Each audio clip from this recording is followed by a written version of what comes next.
Matt Whistler looking for his second big league victory and a rebound effort in rotation for Atlanta. Great start here at home in his debut June 19th. 1 run in 8 innings. And then June 25th at Washington wasn't so fortunate. Left a lot of pitches up. Gave up a bunch of hits. So hopefully he'll pitch more like he did at home his first time out. And the first is a key term when you talk about the Nationals. They have scored in the first inning in 27 of their first 77 games. They've won 22 of those ball games. They got 4 in the first against Shelby Miller last night, and Whistler's night begins with a called strike.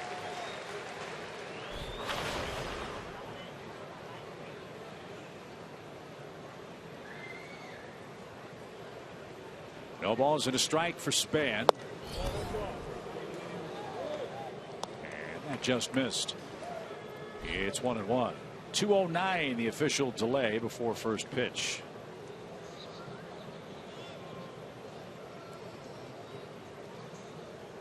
And that's back to the screen. What are Matt's keys tonight? 4 keys to pitching success. Number 1 tonight. 3 zeros. Put up 3 zeros in the first 3 innings and then take your chances. Keep them off the board. Number 2, Shetland ponies. That's right. Remember Louis Grizzard? Yeah. He had a book out that said, shoot low, boys. They're aim low, boys. They're riding Shetland ponies. Well, that's kind of what Whistler said, that he needed to redirect his sights. And he was talking to Christina about directing his pitches down because he was up in the zone to Washington, got hit hard. So aim low.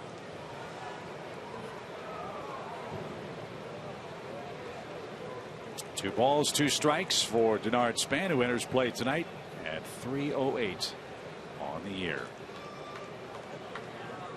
Grounds crew did an amazing job. You can hardly tell it rained. As that ball sliced foul, 2-2.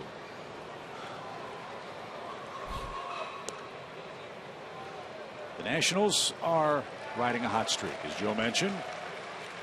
Everything's going the Nationals' way so far. Williams Ball Club with a healthy lead in the division. 3.5 games over the Mets at the start of tonight's play. That's inside. AJ tried to steal a strike, didn't get it, and now it's a full count. And one thing about his 2 starts, he has not walked a batter.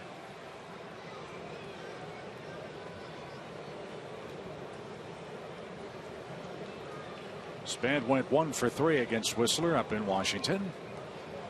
And now the payoff pitch is outside. It's a leadoff walk to start the game. So a fast runner at first. AJ Pierzynski with a chat with CB Buckner. And Matt Williams' Academy Sports and Outdoors lineup has a very healthy top 5. Span, Espinosa, Escobar, Bryce Harper, Wilson Ramos. But it's some of those role players that have done good work for the Nationals too, including Clint Robinson, who had a big home run last night. And Michael Taylor is getting extended playing time in left field, and he can really go get them. Nothing like a 2-hour rain delay highlighted by a CB Buckner game behind the plate.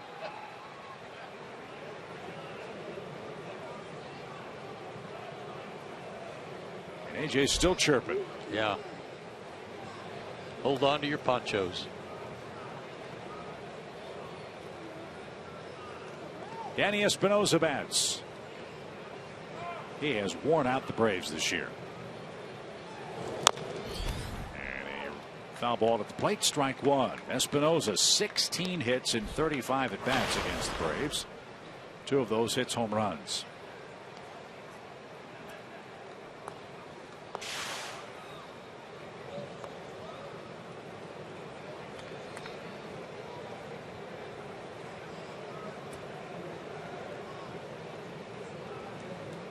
Both feet right on the back line in the batter's box for Espinosa. Almost looks like Adam LaRoche the way he took his stance. Sure does.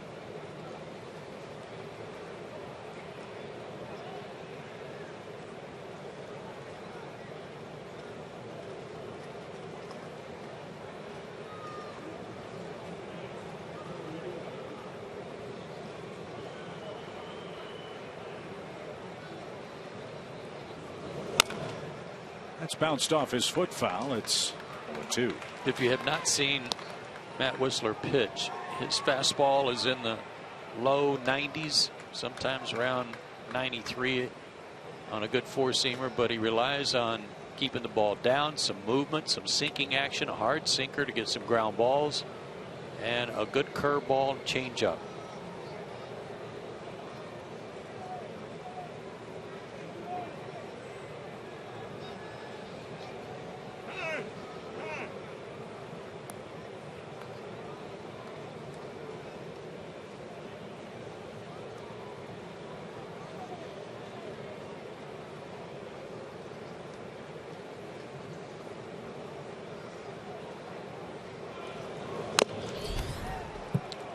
Fouled off AJ's glove, and that stung him a bit. 0-2. We'll keep you posted on all the National League Eastern scores as the night progresses. It's a pretty good shot to the outside of the glove that may have kind of twisted his wrist a little bit.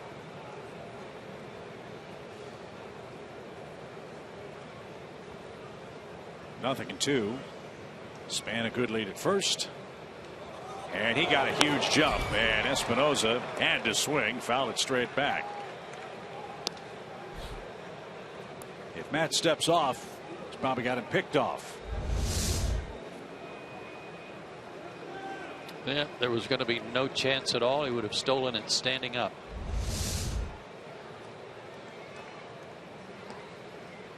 One thing you want to hear your infielders yell is step off, and not he's going, and kind of startle you as a pitcher. But if you yell step off, that's a pretty good indication. Maybe you can react quick enough to get him. Not going, and pitch low. 1 ball, 2 strikes for Danny Espinosa.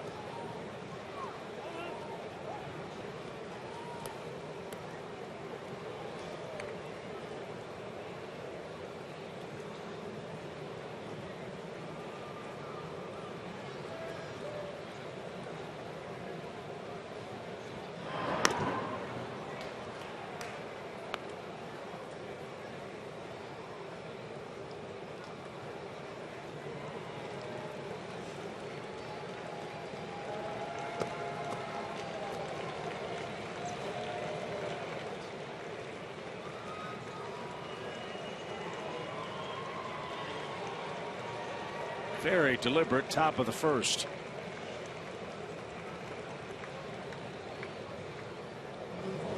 And a swing and a miss. Espinosa's retired. Good hook.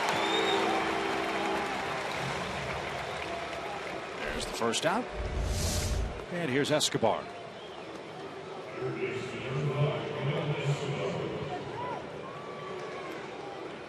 Perfect spot. Right over the top of it. The swing is right over the top of it. Escobar broke in with the Braves in 2007.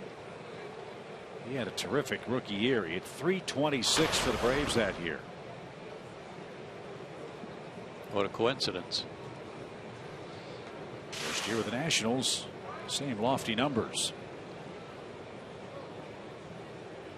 Toronto, Tampa Bay, and now Washington. The pitch is laced foul and out of play. Good 93 fastball to start him. Whistler had good stuff in Washington in terms of, he had good fastball, he had a good breaking ball, but everything was elevated about 4 to 6 inches higher than he wanted. And that's why he was telling Christina he just needed to refocus. 0-1 the count. And that buzzed the tower inside, and Escobar is very sensitive about that. He's been hit by a pitch 5 times this year. Many of those blows have come to that left hand that you see so heavily padded.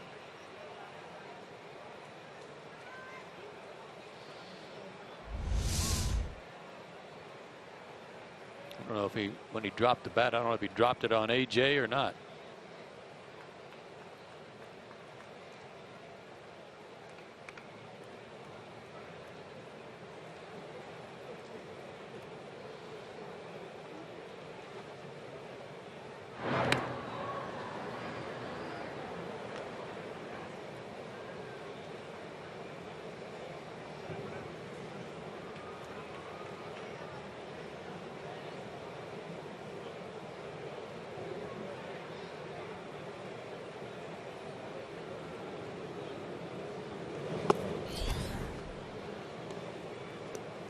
That's low. 2 balls and a strike.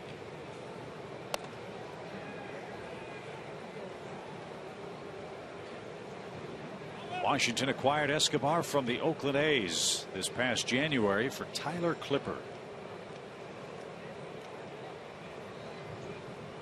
A shortstop by trade, playing third base out of necessity for the Nationals. Off-speed pitch had him fooled. 2 balls, 2 strikes. Another good hook.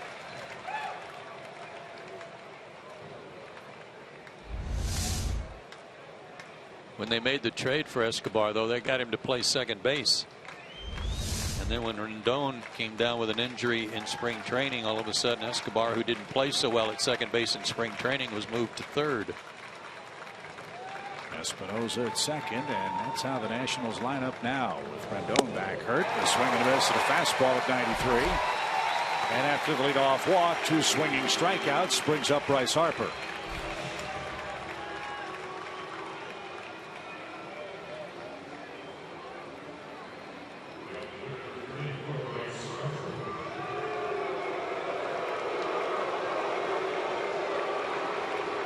With 24 homers, Bryce Harper's already established a career high. He hit 22 homers his rookie season.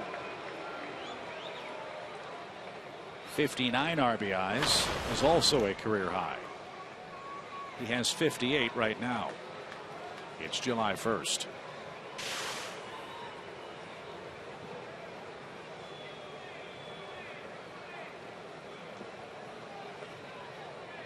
Harper had 2 hits last night. He doubled and singled.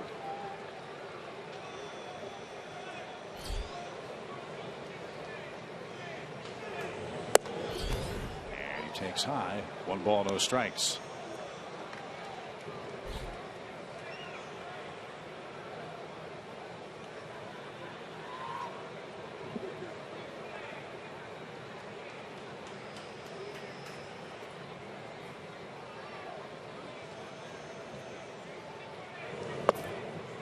This guy swings with such violence and bat speed that it looks almost like every time he swings, he's playing home run derby, just trying to hit the ball that hard. What is rare is that to go with that, he's got a good eye. He doesn't just go up there swinging at anything you throw. And he's in a hitter's count here. 2 balls, no strikes. Talk about the youth of Bryce Harper so much, and it's justified. He's only 22 years old. It took him 415 big league games before he faced a pitcher younger than he is. And that pitcher was Jacob Lindgren of the New York Yankees. That was early last month. There's a strike. It's 3-1.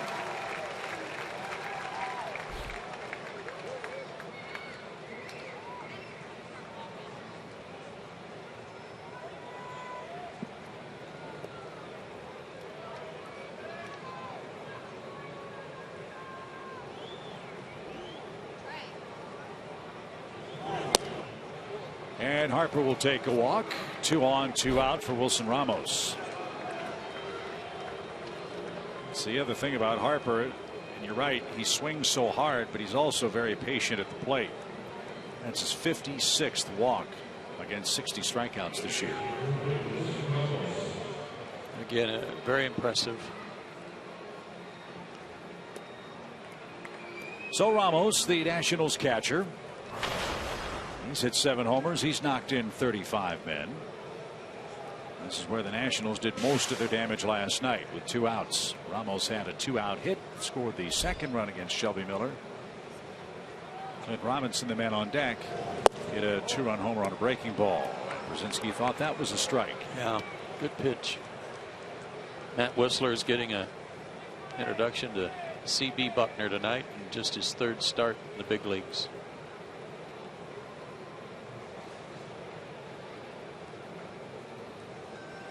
Ramos has been another Braves killer. He's 12 for 32 against Atlanta pitching.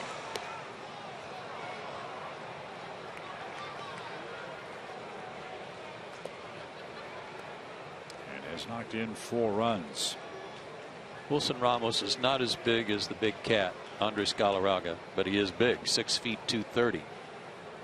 He's not as tall, not as heavy, not as strong, but his swing reminds me a lot of the big cats.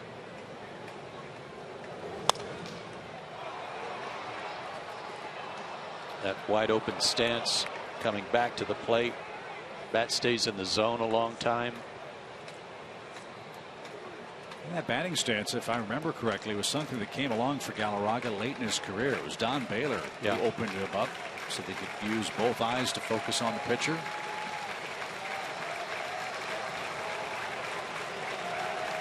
Galarraga rode that to a great big league career. 1 ball, 2 strikes for Ramos, and Whistler got him on strikes. 3 swinging strikeouts, 2 bases on balls, and the Nationals don't score in the first. That's good news. Let's see if the Braves can do some damage against Doug Fister on a soggy night in Atlanta.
His second go round against Washington, 3 strikeouts.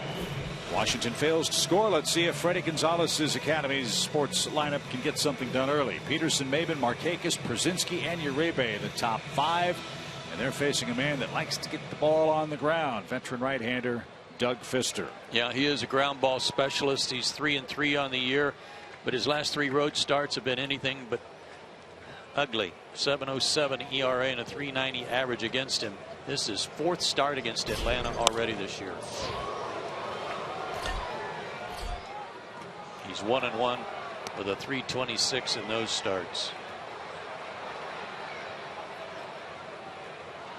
We saw Fister very early in the season. He struggled against the Braves here.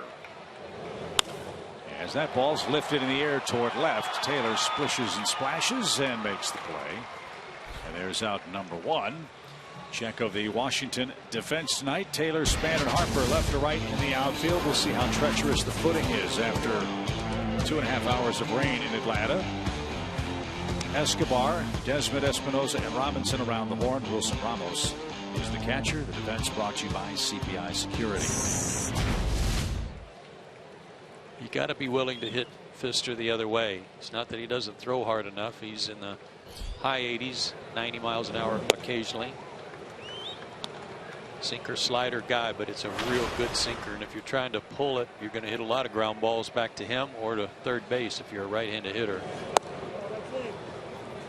And my guess is if he didn't play baseball, he'd be a small forward in the NBA. He's 6'8", 210. Out of Merced, California. Former Mariner, former Tiger. 16-6 last year with the Nationals in 25 starts.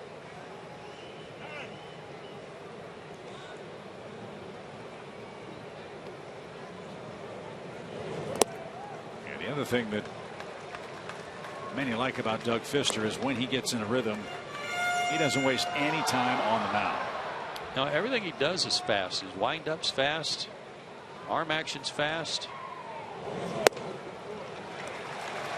And a fast walk to Cameron Maybin with one out.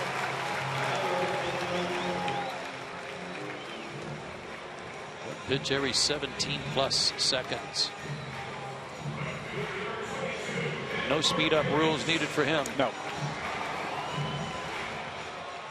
So let's see if Maybin thinks about doing some running. He's still in 13 bags, and Markakis will stand in for Atlanta. Nick's had good luck against the Nationals. His average at .302 for the year.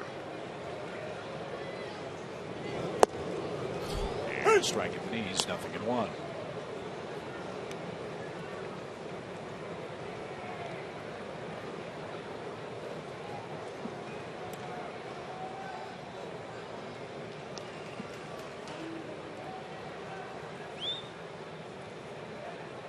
Maybin has a big lead at first. Not going. The pitch is low. Let's check out tonight's Georgia lottery hitting the jackpot feature. Great numbers against Pfister so far in his career for Nick Markakis. 9 for 29 with a homer and 2 doubles. I believe that's 3 straight changeups to him, and that one was at 79 miles an hour.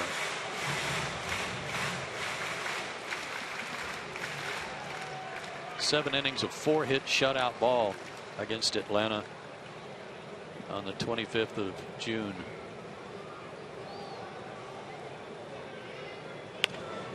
Markakis pops it up, and at second Espinosa has an easy play, and Pfister was sprinting towards second base just in case Espinosa needed some help. 2 outs. He's been sitting for 2 hours. He wanted something to do.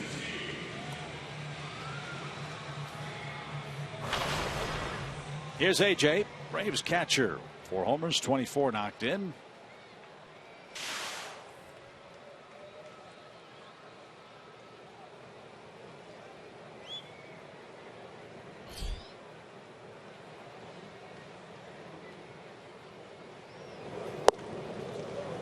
Inside corner strike, and that has Brzezinski shaking his head.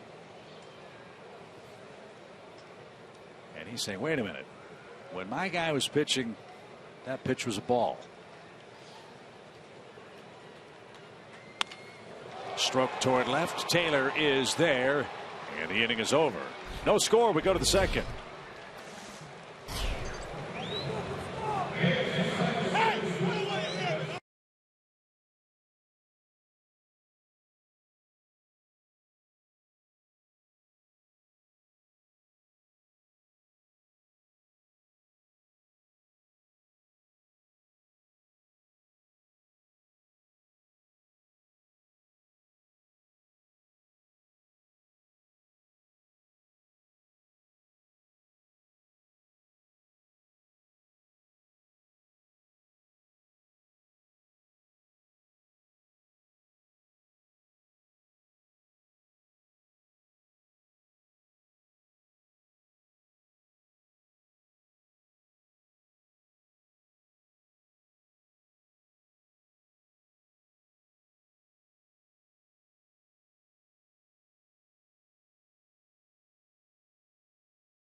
Staying through everything, just kind of, especially on the slider stuff, just really getting aggressive with it. Kind of in the pens and stuff with the catch and stuff.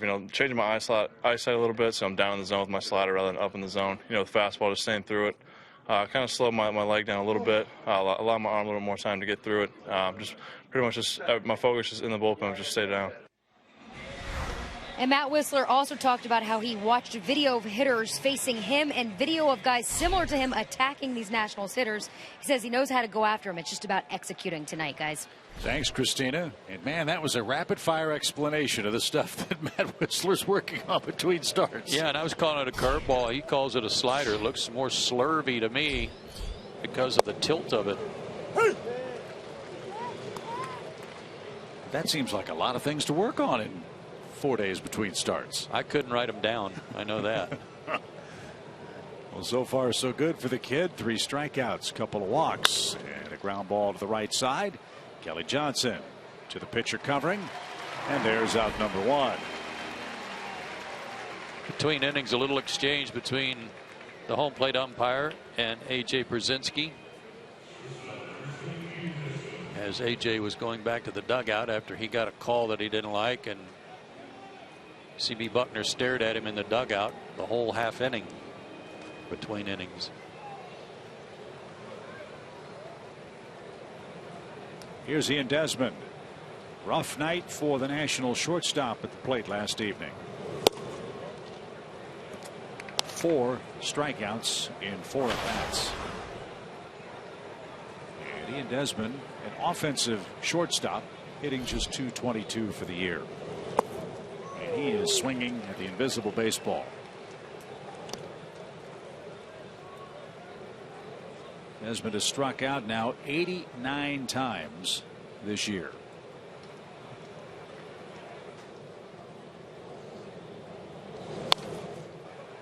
And he's in a 1-2 hole.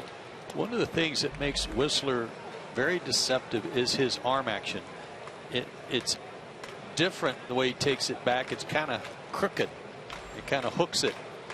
And his elbow is bent when he starts forward.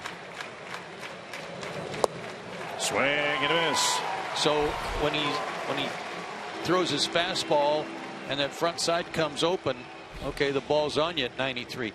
But when he throws his breaking ball, the same arm action, the same open, and it's like the arm kind of drags. So you're following that action out front. You're following his glove and his front side.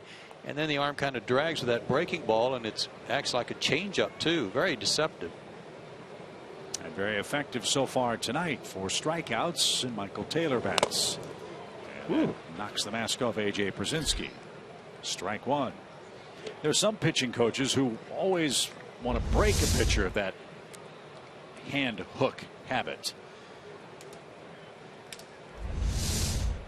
You know, Rick Sutcliffe was a guy that used it with great effect in his career with Dodgers and the Indians and the Cubs. Matt's is not nearly as pronounced. He's got a good fastball tonight. He's gotten the ball down so far tonight. 0-2.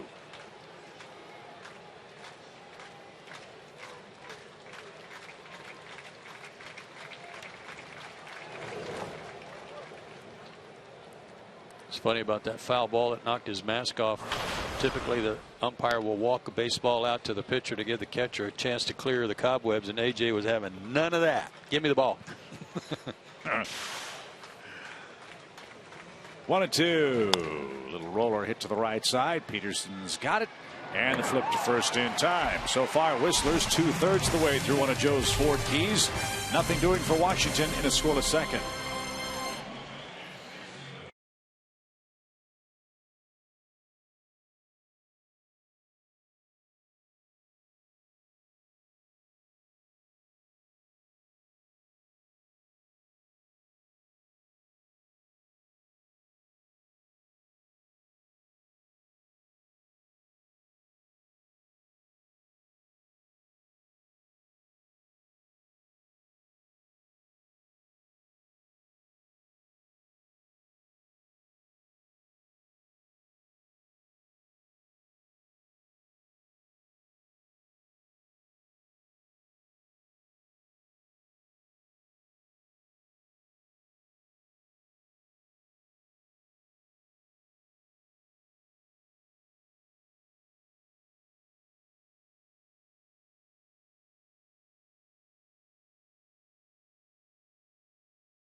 In honor of Independence Day, get field view seats for all 3 games against the Phillies this weekend for $17.76, a savings of up to 67%. Post-game fireworks will take place after the games on both Friday and Saturday. So what better way to celebrate Independence Day than by experiencing America's pastime and the best fireworks show in the South. Go to Braves.com/steal tonight only to take advantage. That's great. $17.76 seats.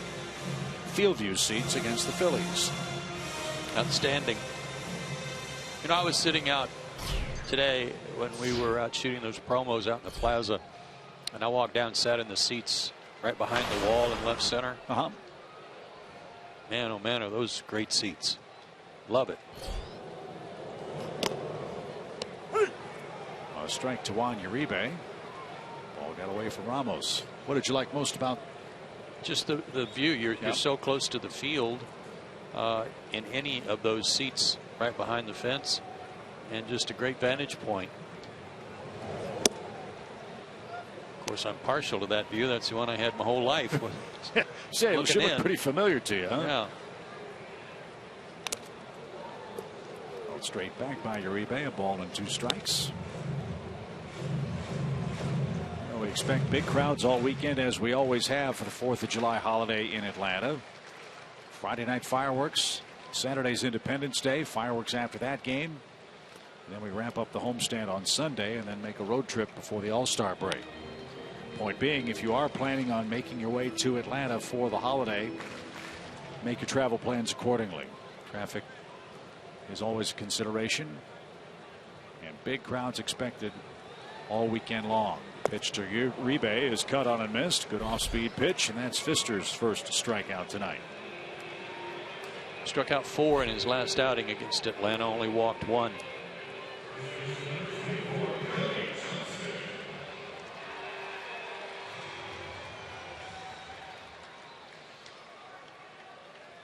Here's Kelly Johnson.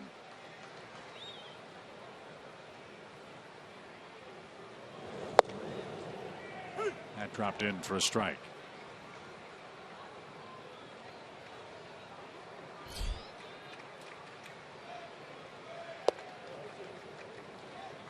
And an even count.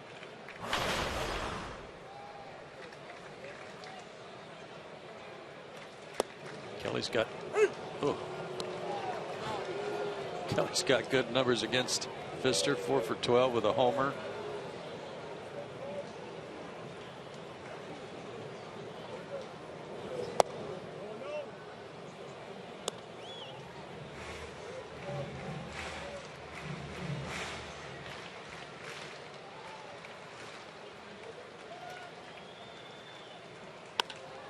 Fly ball into center field. Denard Span should have no trouble. He makes the play, and that's the second out. So far, Fister's not getting the ball on the ground. No. See if Atlanta can take advantage of that.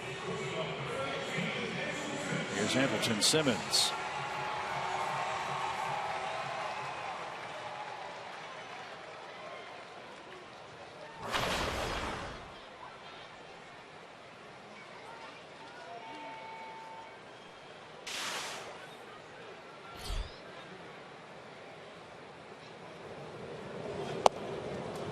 Strike.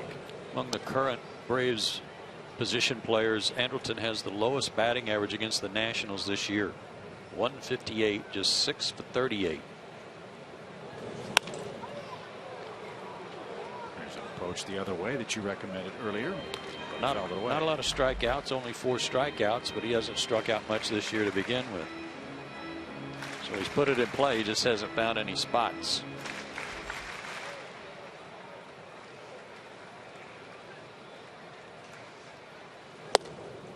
That one right down Broadway, and Fister strikes out a pair in a scoreless second. He'll lead off the Nationals' 3rd in Game 2 of the series.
got underway after a 2-hour and 9-minute rain delay. Before first pitch, here's the Braves' CPI security defense. Yuri Perez, Cameron Maben, Nick Markakis left to right in the outfield. Uribe, Simmons, Jace Peterson, Kelly Johnson at first, and AJ Brzezinski will try to keep his cool behind the plate with CB Buckner back there. Doug Fister leads off. We're in the third already. No score, Braves and Nationals.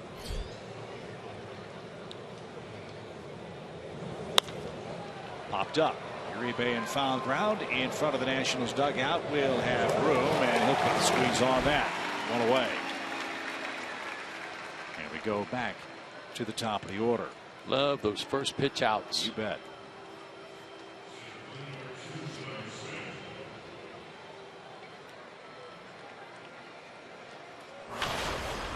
Span walked to start the game and was left stranded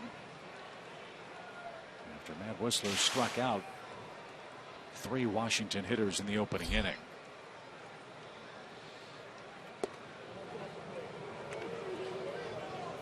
Ball 1.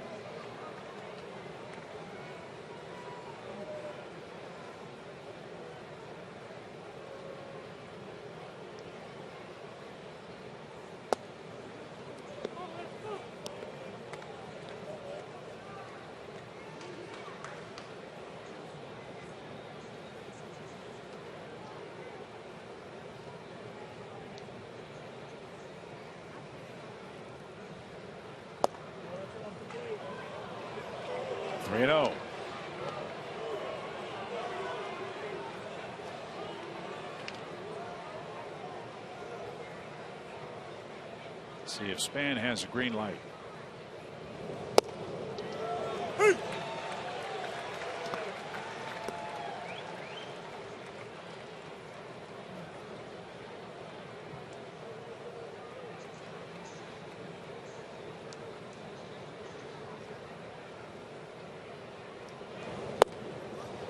Nice rally, full count.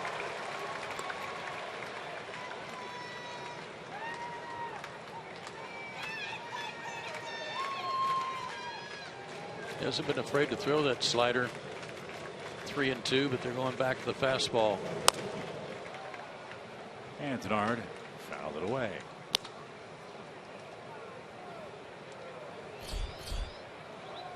Espinosa waits next. He struck out his first and only time up.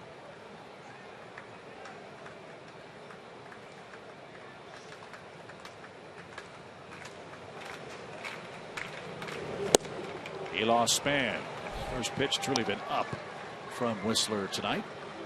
And Span has walked twice. 3 walks, 4 strikeouts for Whistler in the game.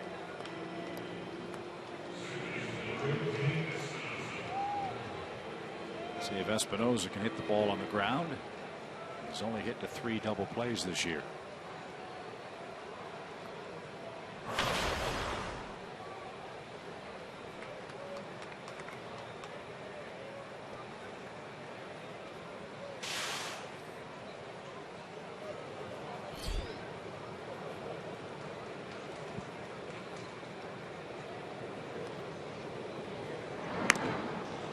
Where Yunel Escobar is standing is the on-deck hitter. He's nowhere close to the on-deck circle. I would take exception to that.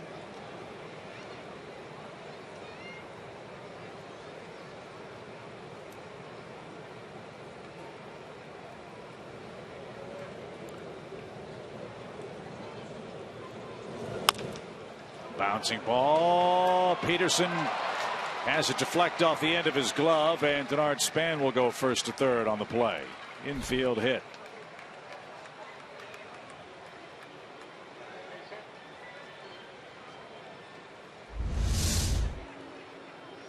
Good pitch.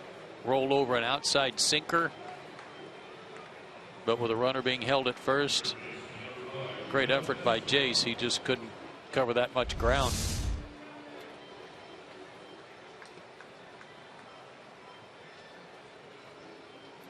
But here is the man you want up in a double play situation. Escobar's hitting to 11 double plays.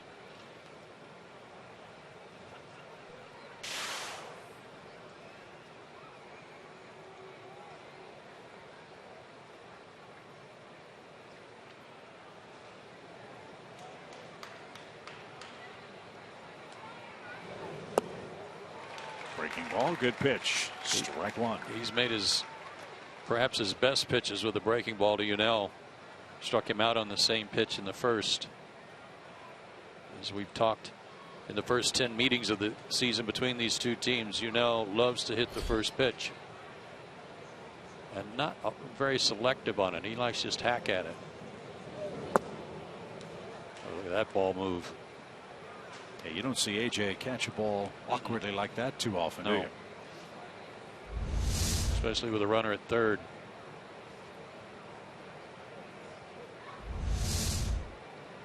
That's a heavy sinker. And that's what he wants Escobar to beat to the ground. Right at somebody would be nice. 1 ball, 1 strike. There's the bouncer. There's the flip to second. There's the turn to first. Tailor-made double play. Boy, that was sweet by Simmons. He caught that ball and fed it all in one motion.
Best friend for it's our Toyota key play of the game. Watch how he just in one motion, he didn't take the ball out of the glove with the bare hand and flip it. He just scooped it over there, shoveled it over there. Nice play by Andrelton to get it going, and a good pitch again by Whistler to get the pitch where he wanted it. And Joe, he's fulfilled one of your Ford keys. He's gone 3 scoreless innings tonight. Now get the offense going. There you go. Get him some support. Yuri Perez leads it off, then Whistler, then Jace Peterson. Doug Fister has struck out 2, walked 1, has not yet allowed a hit. And that one is slicing down the first baseline, foul.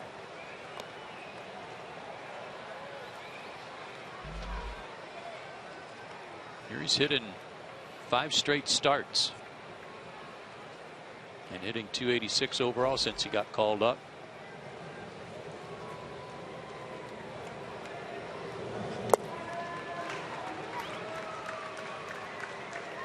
His first action since the excitement Sunday afternoon in Pittsburgh when he and Maben collided in left center field.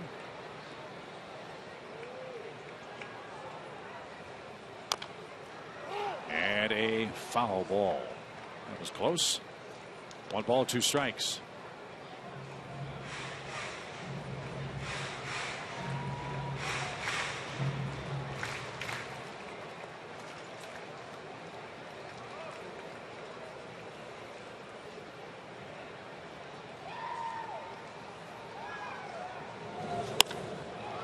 Fly ball shallow center, and that's playable for Span. And he's got that. 1 out for Whistler. They're in the 10th inning in New York. Cubs nothing, Mets nothing. Wow, what a game. That's having the same kind of offensive struggles that the Braves are suffering through. 5 fly ball outs tonight for Whistler. Like you said, Chip, that's not a good sign for him. He does have a couple of strikeouts, but typically he's got 4 or 5 ground ball outs by now.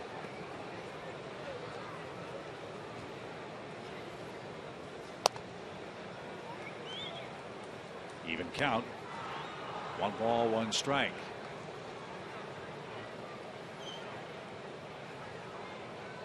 And now the Braves pitcher ahead. 2 balls and a strike.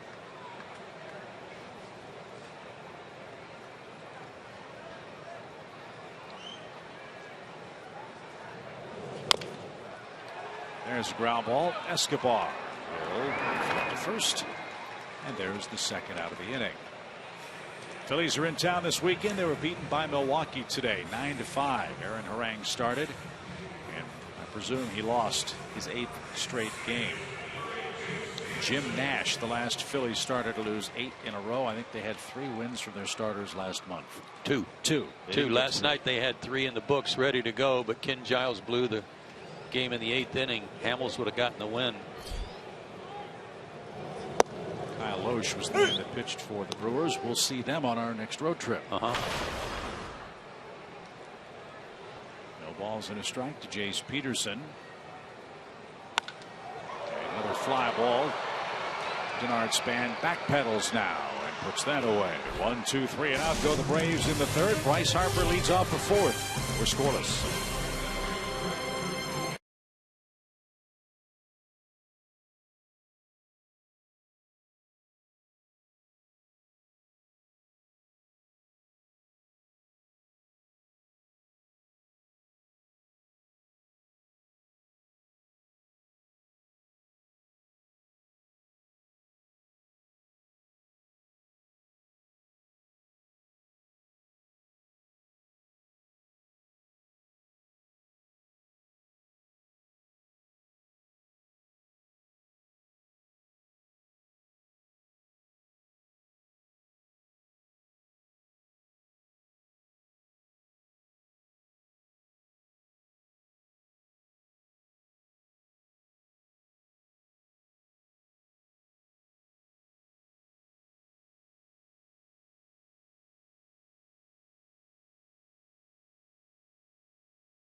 And a swing and a miss. Espinosa's retired. A swing and a miss and a fastball at 93. And Whistler got him on strikes. 3 swinging strikeouts, and the Nationals don't score in the 1st. And they haven't scored in the 2nd or 3rd either. Matt's given up a hit. He got a double play ball to get out of 3rd inning trouble. Now he's got the middle of the Nationals order up as we head to the 4th inning tonight. Looks good. He's done so far what he set out to do, and that's keep the ball down. That'll bring up Bryce Harper, who didn't get much to hit in the 1st inning. He walked.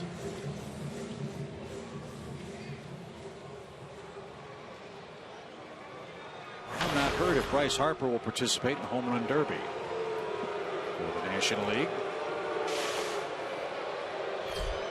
You know, Giancarlo Stanton won't. Unfortunately, he's out with a broken wrist. And Harper takes ball 1. All-Star games in Cincinnati. It'll air on Fox. And the Home Run Derby might take a while to decide with the cozy confines of the Great American Ballpark. And ripped foul straight back. Even count. You know who would really thrive in that and who also won't be able to participate is Freddie Freeman. Yeah. If you've ever watched Freddie, when he sets his mind and just hits the balls in the seats, he can do it with ease.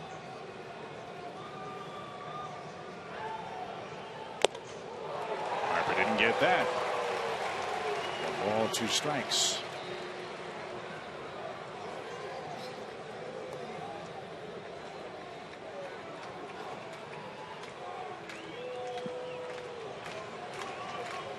Harper did not play in the game Whistler pitched up at Nationals Parks. This is his first look at Matt Whistler.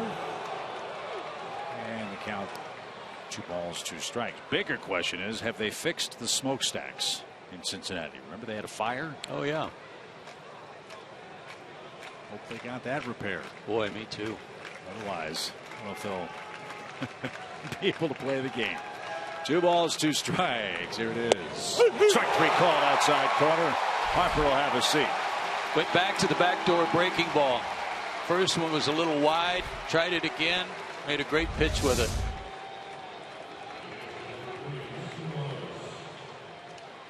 Right on the edge of the line, according to PNC Bank. But got the call from CB on the pitch to AJ.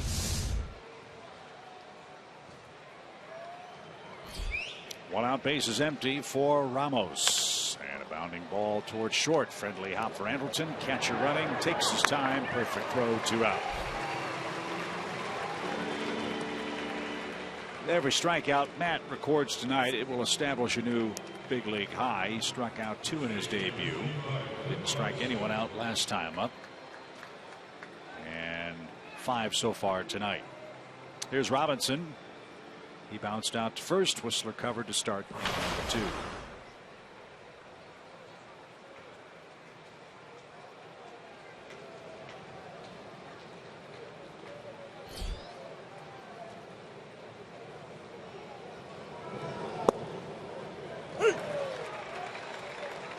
There's a little slower breaking ball. 75.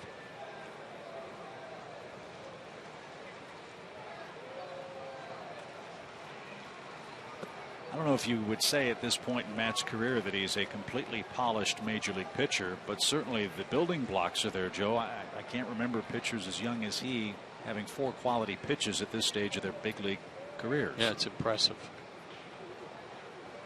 Still work to do, and as you said, polished to work on. AJ near the screen, runs out of room. 1 and 2. And consistency. It's one thing to have 4 pitches, and maybe they're not all working every night, but knowing what's working and how to go to them and use them and be consistent.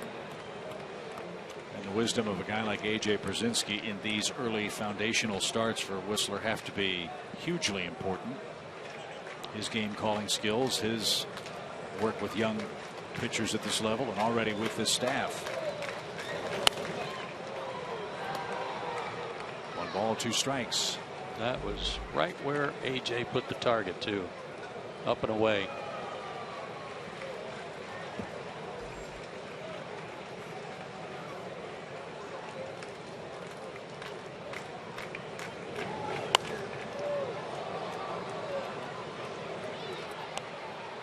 Another good attempt at a backdoor strike, and it looked like it was going to be a strikeout pitch, and Robinson spoiled it.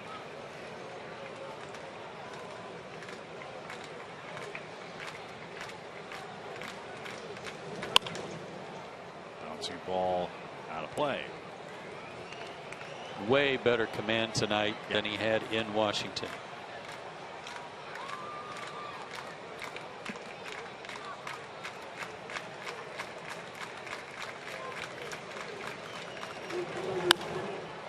This one will stay in play right in the center of the diamond. Who wants it? It's hanging up there forever, and it's going to be Andrelton Simmons who comes in at the last minute. Did you see Whistler? He flipped his hands up, scoured, and said, hey, man, I could catch it. But Andrelton Simmons darted in at the last moment. Check this out.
Inning in a scoreless ball game, and today Freddie Gonzalez talked about the absence of Freddie Freeman and how it affects the lineup. He said sometimes a guy in front of him, because Freeman is such a big presence, will get more pitches to hit because they don't want to put him on. They want to be able to have an open base to work around Freddie Freeman, but he said he's not here.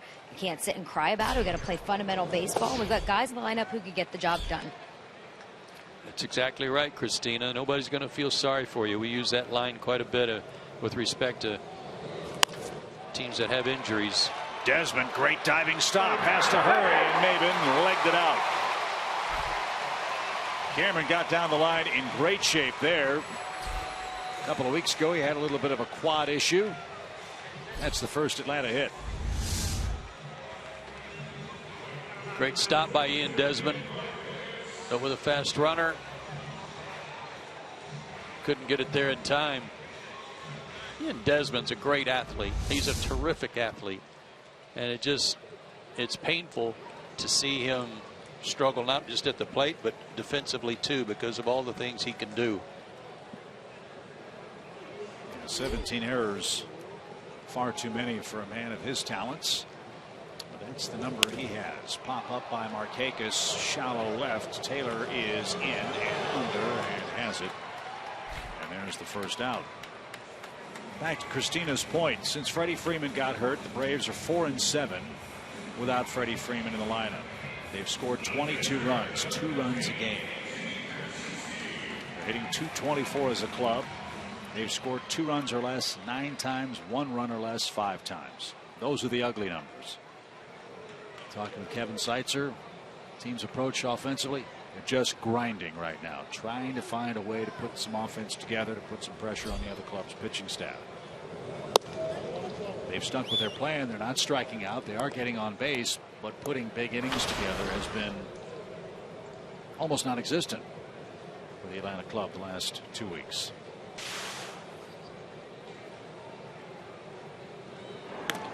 Extra base hits have been hard to come by. AJ had a leadoff double last night and was left stranded at second. That was in the 2nd inning. Couldn't get him over, certainly didn't get him in. Bouncing ball, foul by AJ. 1 ball, 1 strike. It sounds like an excuse, and it's not. You got to beat who you play. You got to play the schedule. But let's face it, Braves have run into maybe their toughest pitching stretch by opponents so far this season. And the Mets twice, the Red Sox staff, the Nationals, the Pirates, now Washington again. That run is not easy when you have your full complement of offensive players. No, and it goes to what we talked about at the very beginning of the season about the National League East. This run lately has been against the Mets and their guys, and the Braves beat them. Yeah, Braves won all 3 games pitched by Harvey, DeGrom, and Syndergaard.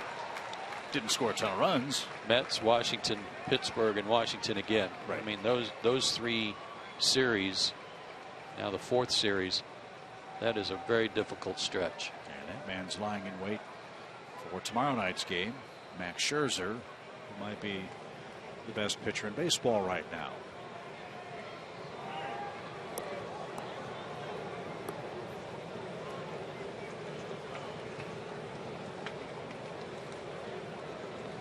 Two balls, 2 strikes. Swing and a drive deep toward right, but he pulled it foul. Pfister got away with 1. AJ's hit 2 homers off of him in his career, and on a couple of occasions tonight, Pfister has really telegraphed his slow breaking ball. He's slowed his motion down, slowed his arm action down, and I think AJ saw that right away. And Maben nearly was picked off.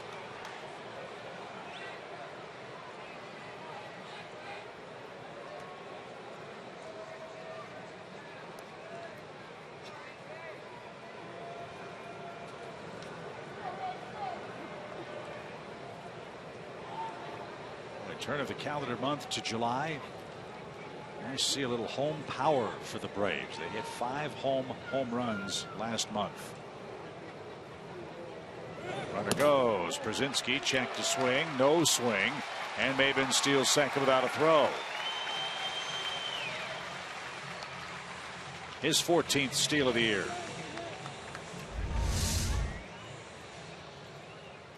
Down and in. AJ able to stop his swing.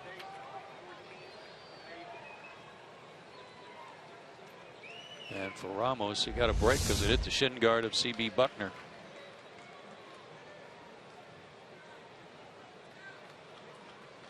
Shift on for Brzezinski.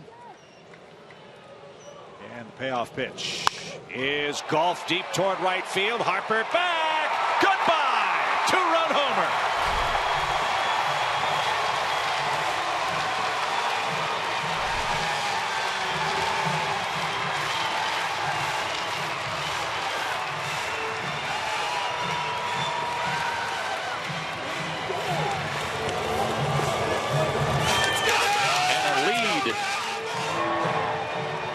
For the Braves, looked like another pitch down and in. Third career homer for AJ off of Fister. Yep, down and in. Got a good look at it and raked it. So again, Fister has not been able to get the ball on the ground tonight. And AJ clears the fence in right. A two-run home run. And the Braves have a fourth-inning lead. First home run for AJ Brzezinski since June the 3rd. He homered off Brad Ziegler in Arizona.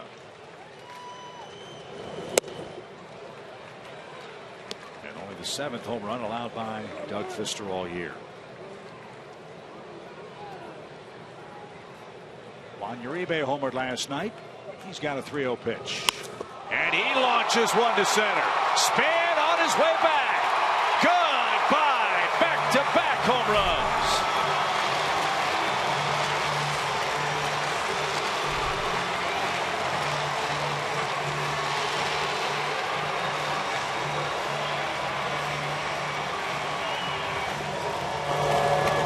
In batting practice today, Juan Uribe was hitting the ball so hard it was almost scary. And his last swing of the day, he hit it exactly like this one, straight away center. And Kevin Seitzer just kind of shrieked when he saw it because he liked it so much about how hard he hit it to the center part of the diamond. And on 3-0, he didn't miss a good pitch. So back-to-back homers for the Braves in the 4th. July 1, 2 homers. They hit 5 all June in Atlanta. Kelly Johnson, the batter. He fouls one at the plate. 1 ball, 2 strikes.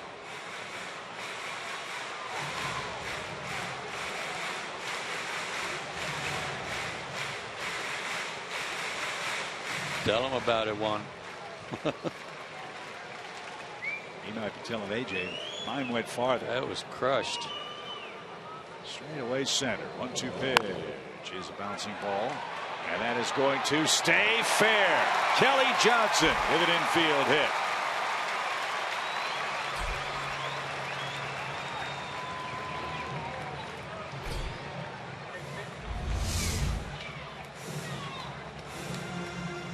High pitch running in on him. And all he did was fight it off. That works.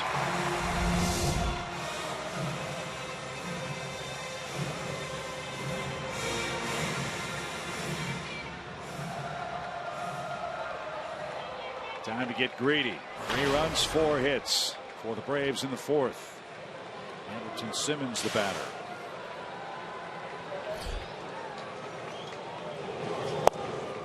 And a strike.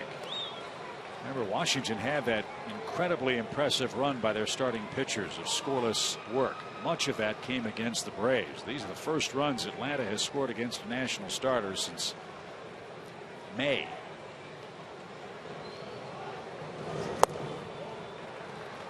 Got a streak of 34 innings scoreless by the national starters snapped in this 4th inning.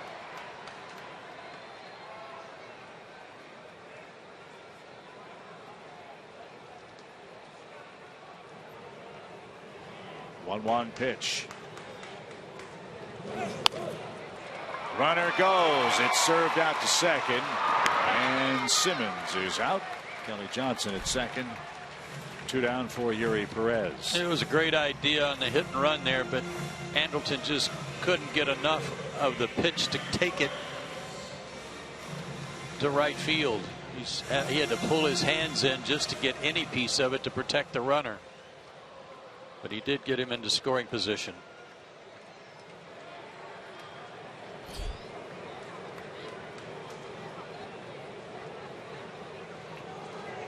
Washington will intentionally walk the 8th place hitter and pitch to Matt Whistler. And that stat was correct. 3 runs scored by the Braves in this 4th inning snaps a 34-inning scoreless streak by Washington's starters against the Braves offense. And A.J. Pierzynski's 2-run homer, blow that took care of that. Uribe followed with a solo shot. Now Atlanta will have 2 on and 2 out in the 4th.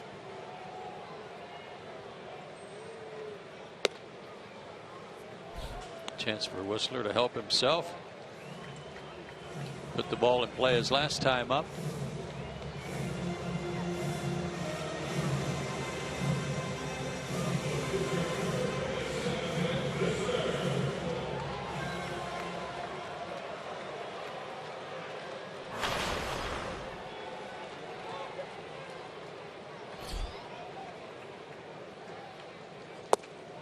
A strike.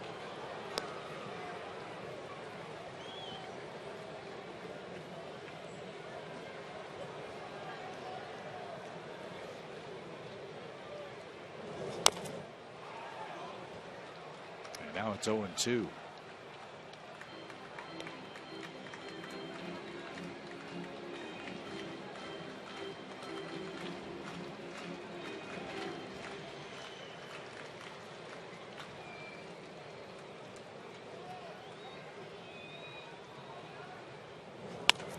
Bouncing ball right side. It's a hit on an 0-2 count. The throw will go to third. Perez in safely, and Whistler does help himself.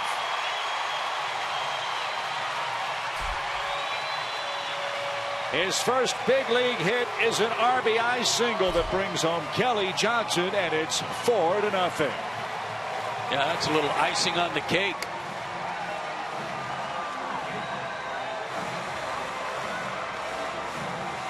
Base hit and an RBI.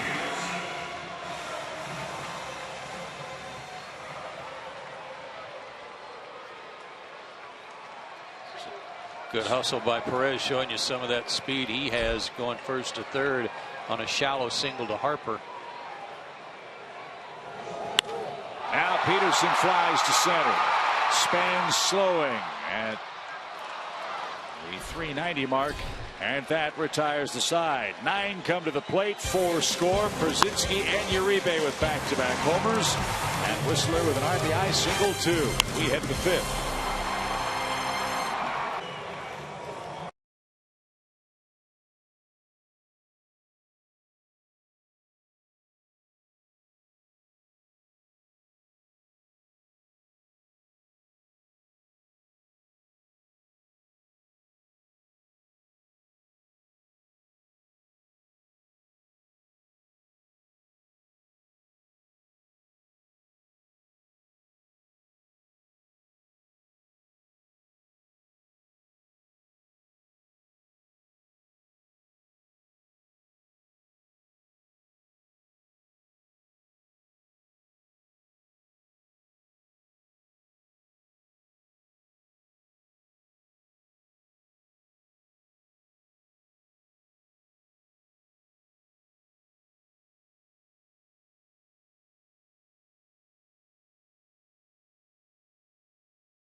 Of the night turns into our Zaxby's indescribably good play. Yeah, an 0-2 count. Left the slider up, and all he did was just swing at it. Got a pitch up in the letters, fought it off, hit it in the hole. And the old hanger up there, even pitchers like seeing those when they're batting. So congratulations to Matt on his first hit and first RBI. 4-0 Braves. How you like it? Like it a lot. Back-to-back homers for the Braves. First time since April 15th when they did that to the Miami Marlins. So Whistler now has a 4-run lead in the bottom part of the Washington order coming up. 7, 8, 9. Desmond Taylor and Doug Fister. Washington has only one hit. Ground ball to third. Uribe's got it. Long toss across. In time. 1 out on 1 pitch. Well, and Desmond just wanted to figure out some way to put it in play. Yeah. 5 straight strikeouts. But again, 1 pitch, 1 out. It's great. Here's Taylor. He rounded out his first time up. You can see why one of Joe's keys tonight was keep these guys off the scoreboard the first couple of innings, or 3 innings actually. Give your offense a chance to settle in and not have to grind from the very first pitch of the ball game. Yeah, and put pressure on their pitcher to not be able to make pitches, any kind of pitch he wants. If they're out there working with 3, 4, 5-run leads, they're not worried about making a mistake. We saw that with Jordan Zimmerman last night. Absolutely. I mean, he was, here it is, hit it as far as you want. And boy, was he good. National starter, victorious last night, the 6-1 Nationals game. Back-to-back starts for Zimmerman with no runs and no walks, by the way. Only 2 other Expos and Nats have been able to do that. Charlie Lee and Kirk Reeder are the other 2.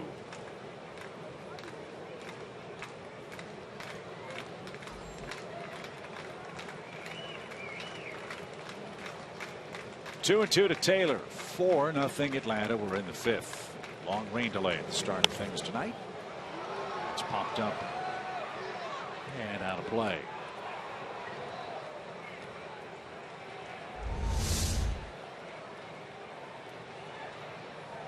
There's that breaking ball motion I was talking about, where there's almost a Maddox-like look to it. How his front side flies open, but the arm is not coming with it. And it causes the hitter to think that a fastball is coming, but the breaking ball kind of spins out of his hand where you're out on your front foot already. So that was the breaking ball grip. The fastball gets Taylor. Let's see the motion on that pitch. Here's the fastball. So when it comes out of his hand, when you're anticipating fastball, you're looking fastball, that's one thing. When all of a sudden it's the breaking ball, it's very deceptive. His delivery is very deceptive on it. And it's all about his arm action. He's retired 6 straight. He's got the pitcher Doug Fister up with 2 outs. And that missed low. Cubs are up 2-0 on the Mets in the 11th. Trying to catch New York and Washington in the division race.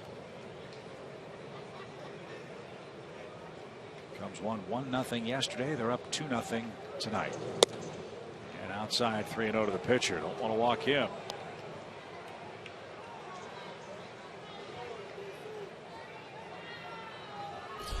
Denard Spans on deck. Here's the 3-0. Right there.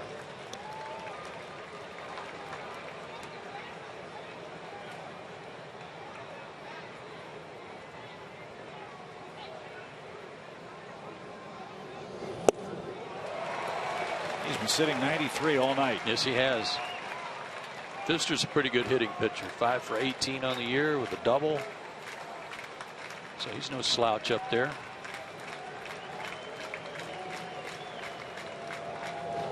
But he just walked him.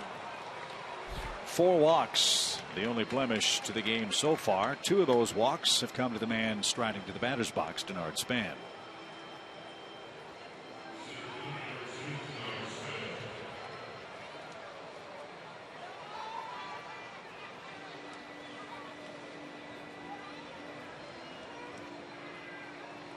AJ Pierzynski out to tell the kid what's done is done. Let's get this guy before you dig into Espinosa and Escobar with men aboard in a 4-run game.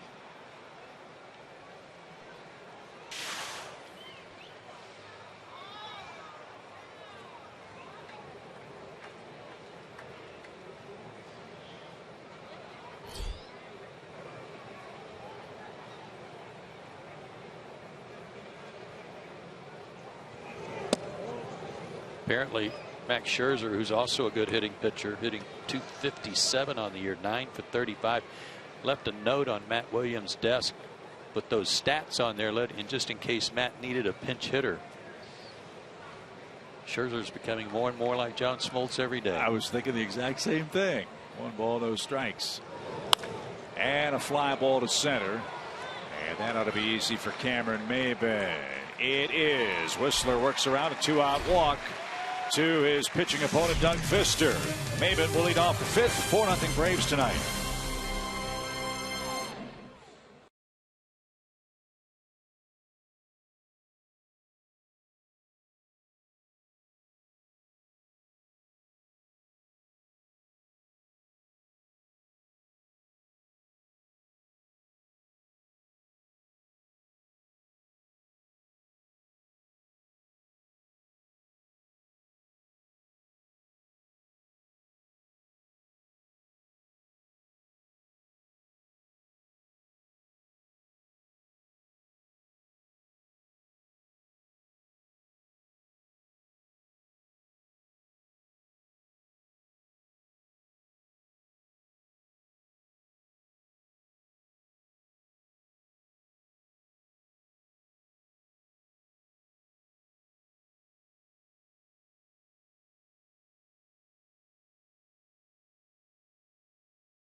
Question. We were on an amazing roll in June. Got it right last night. See if we can start July in the win column. Over the last 6 years, Ian Desmond's one of 2 players with 90 or more homers and 700 or more hits as a shortstop. Who's the other 2 player with that kind of offensive pop? The other shortstop. Yep. Well, we got some help from Chipper and Freddie Freeman on the road trip. They came up with Jimmy Rollins pretty quick on one of the answers. Yep. Yeah, Chipper's gone radio silent for the last couple of days, so all help is accepted, Chipper, if you're listening tonight. And Jimmy Rollins is a logical guess. A lot of homers with the Phillies, scored a ton of runs as their leadoff guy. He's now with the Dodgers. As Cameron Maybin starts things off, Braves batted around last inning and scored 4 times. That's the biggest inning for Atlanta in a long time.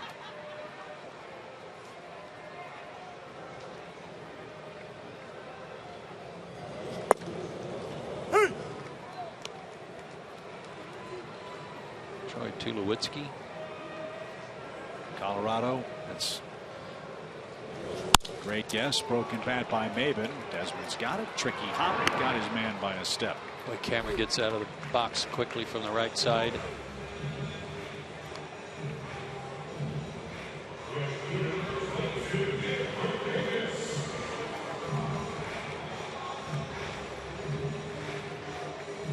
J.J. Hardy fall into that?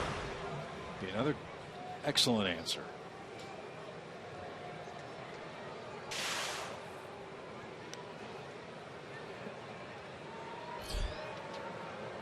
One out for Markakis. And that missed. Now it's Ramos's turn to turn around and grumble at CB Buckner.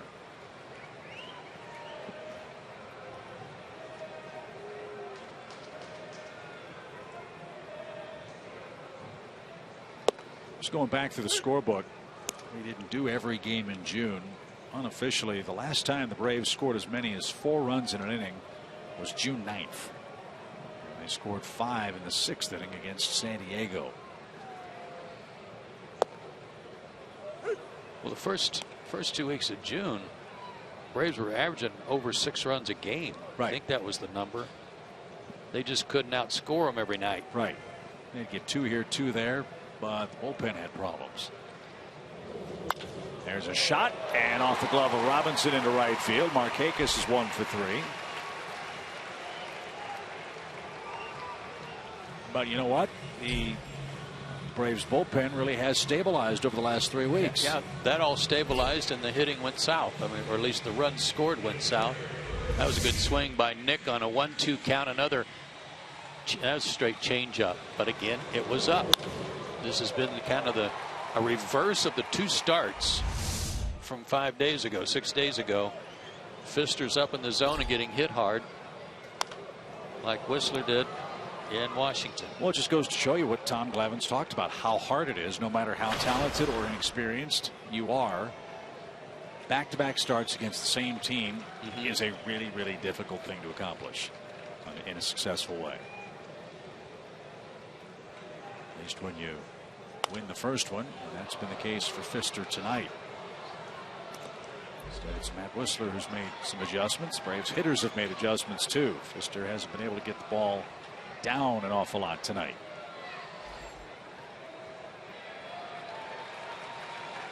He's got AJ behind 0-2. Przinsky a home run last time up. And he saved the at bat with that check swing. We told you at the beginning about Fister's last 3 road starts, 1 and 2 with a 7.07. 4 total for the year with a 4.87. But look at that batting average against him.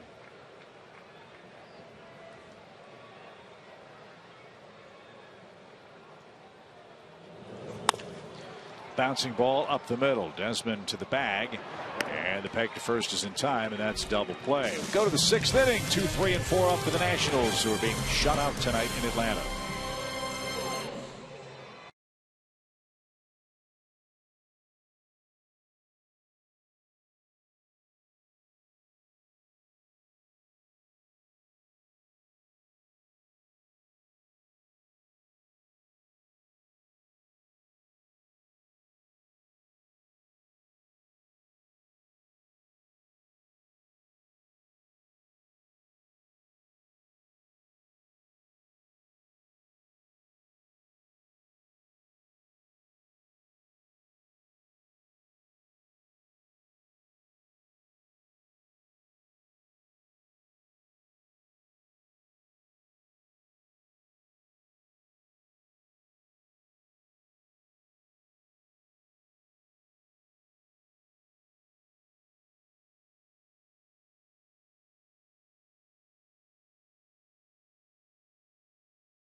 %. Post-game fireworks after the games Friday and Saturday.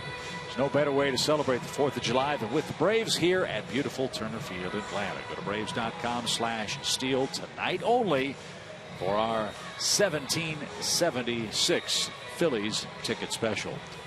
Tehran on Friday night, Alex Wood on Saturday night. Shelby Miller Sunday afternoon. Phillies have not announced who their pitchers will be. But Cole Hamels pitched last night. That would figure to be Sunday, perhaps. That would be a great matchup. Miller and Hamels. There you go. Haven't seen Hamels yet, I don't believe, this year. Espinosa takes low. 1 ball, no strikes. That is, unless the Phillies trade him before they get to town. That's a possibility. Trading deadline 30 days away, July 31st. Andy McPhail in place as an advisor for the Phillies. He'll assume the presidential duties for the Phillies officially when the season's over. Pete McCannon, their interim manager, remain in place through the end of the season. Meanwhile, Whistler's rolling merrily along. The only man that has a hit is the man in the batter's box. Danny Espinosa with a ground ball off the glove of Jace Peterson. A long way to go. That went just a little short of the plate. Yes, it was. He's doing a little gardening out there on the slope of the mound, like he kind of stubbed his toe.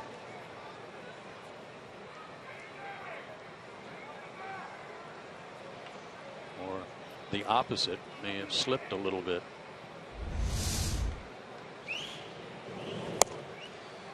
And ball 4. So 5 walks to go with 6 strikeouts for Whistler tonight. Yeah, it's very odd because he's pitching so well to have this many walks. There's 1 walk on the ledger, though, that I'm not surprised that he issued it, and that was to Harper in the first inning. He kind of pitched around him. That was fine by me. Action has begun in the bullpen for Atlanta. Whistler up around 82 pitches now. Escobar, a double play candidate, did that back in the 3rd inning. Problem with the walk to Espinosa. With all this thunder coming up for the Nationals, they can make a game of it like that. They sure can. And remember about Escobar and his love of the first pitch.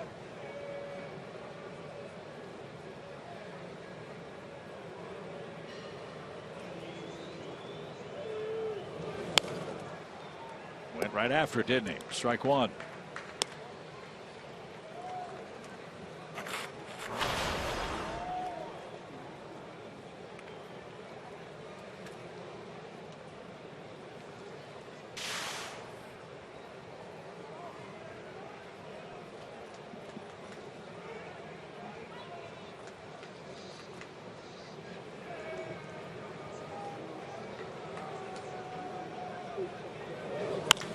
Fly ball, well hit. Maben on the run, still going at the fence, had enough room.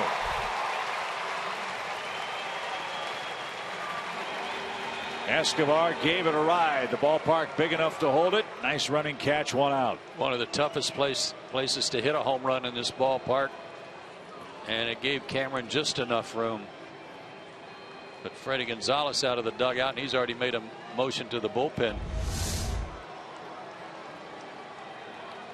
Whistler goes 5 1/3 innings off 1-hit shutout baseball in his 3rd big league start, and this rain-soaked crowd in Atlanta gives the young right-hander a nice welcome back to the dugout.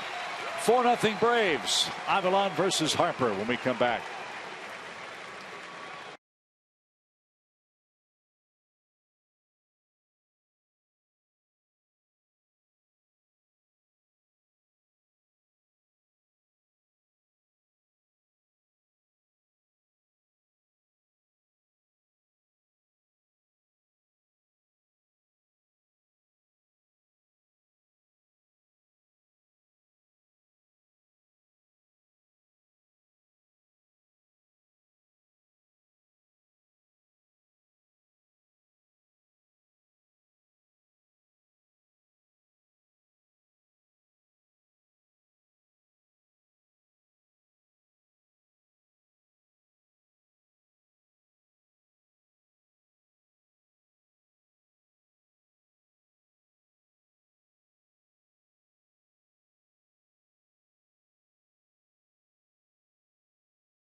Georgia Lottery, and Zaxby's.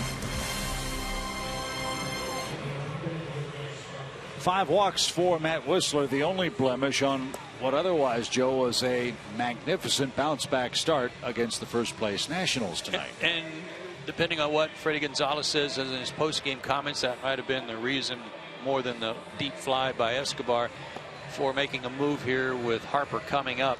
But I thought he was outstanding tonight. That's a great bounce back by a young pitcher after getting knocked around a little bit in Washington. So now the game in the hands of the Braves bullpen, a bullpen which we said a moment ago really has done a nice job. 2.32 ERA over the last 11 games. However, the Braves bullpen has allowed a run in 5 consecutive ball games. They do have the cushion of a 4-run lead, and it's a lefty-lefty matchup. Harper versus Luis Avilan. Avilan's 40th appearance. He was tied coming into the game for the most appearances in the majors. But he's also had a few days of rest. He last pitched on the 26th of June at Pittsburgh. Avilan with those odd reverse splits. Lefties hitting .309 against him. Righties .167. Harper, though, the exception to that rule. Bryce is 1 for 9 against Luis Avilan in his career. No balls and a strike. 1 on, 1 out. And Luis turned it loose and missed low. Even count. 1 for 9, 3 walks and 4 strikeouts.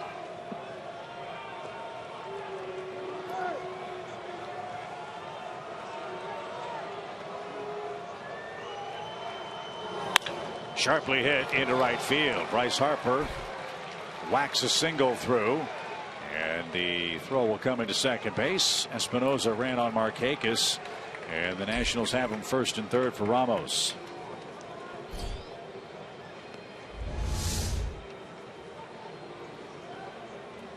Fastball down the middle. Boy, it's a quick bat.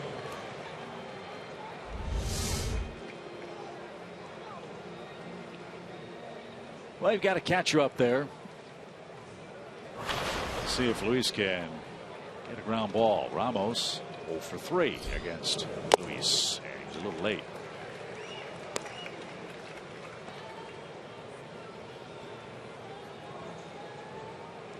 Like Escobar, he's aggressive.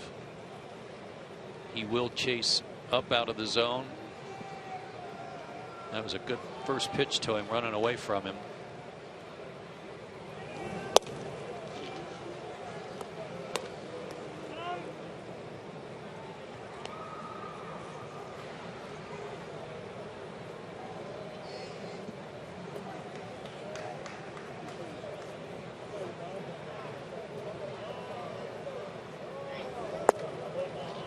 Offer. 2 balls and a strike. Good changeup, though. Good try. Good spot. Just couldn't get him to swing at it. That would have been an ideal pitch for him to perhaps roll over to one of the infielders.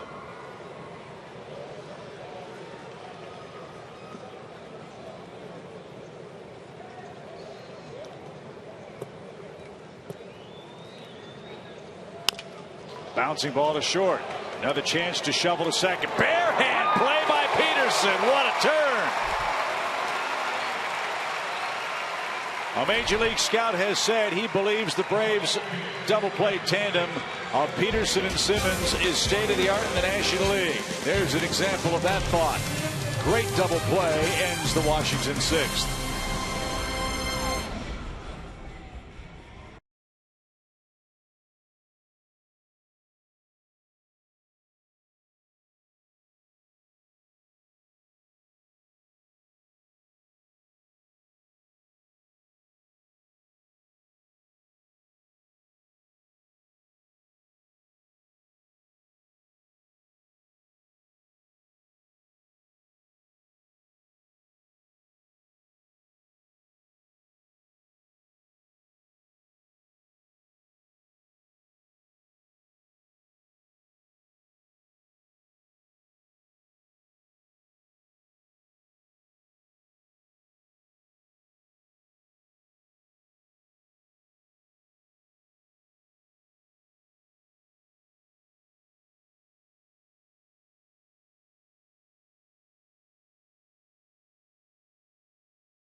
From city to city, we'll be headed to Milwaukee and Colorado, and then back to Atlanta after this homestand and then the All-Star break. And before the night gets too longer, we want to salute one of the great ambassadors of the Atlanta Braves. That good-looking gentleman in the middle of your screen is the great Walter Banks. Walter Banks is 76 years young today and celebrates his 50th year with the Atlanta Braves. With all due respect to all the great players, great managers, management of this Atlanta franchise, you're hard-pressed to find a better ambassador of Southern hospitality, grace, and all-around good guyedness, if that's a word. It is. Than Walter Banks. It is. It applies to Walter, and happy birthday, Walter. You're right, a Southern gentleman.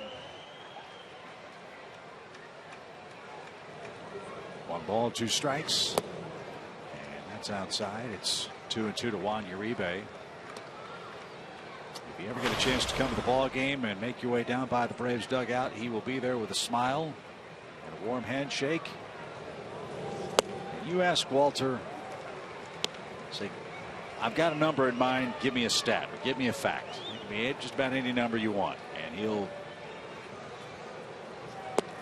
give you a bit of Braves and baseball trivia history as Uribe is out on a check swing strike. There's out number 1 for Pfister in the Braves' 6th. It is his 3rd strikeout tonight. I didn't think he went, but it was a quick check by Ramos.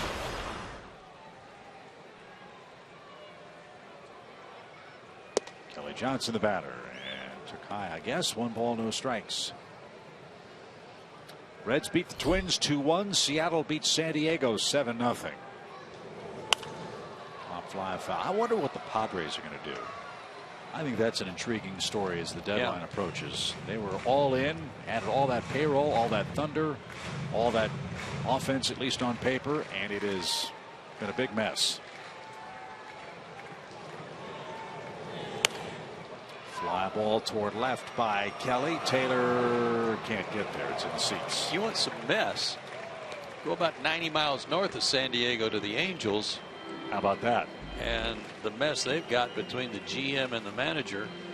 Jerry Dipoto, the GM, upset with the manager and his staff, Mike Scioscia, over not using statistical data to pass along to the players that they had accumulated. That's cued to short. Desmond had to wait for the tricky spin. The throw eludes the first baseman, and Kelly Johnson's on his way to second, and he'll stand there with 1 out. Tough play, low throw. We'll see how it's scored. Boy, that was crazy spin and off the end of the bat. Desmond couldn't smother the short hop, and Robinson can't handle the short hop.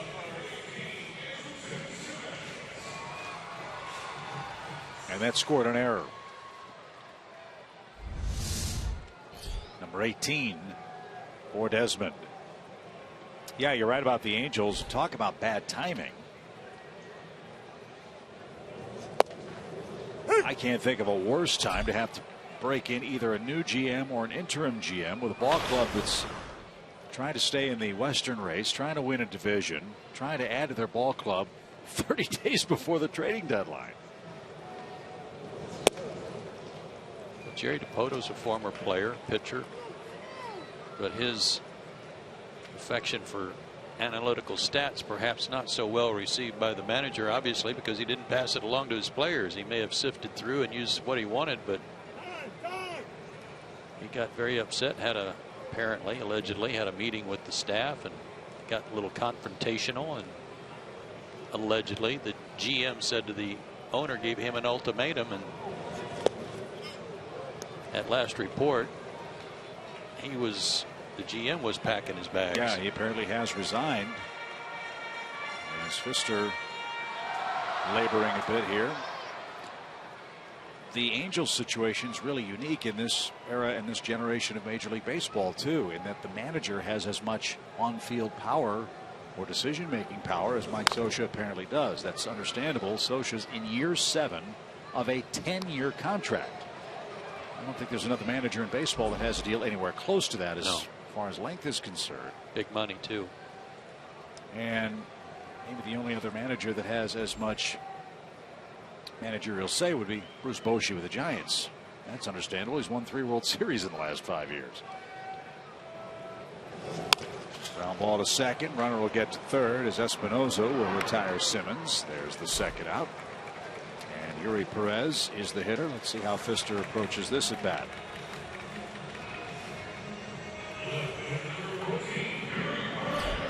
It's Blake Trinan ready to go in the bullpen if they need him.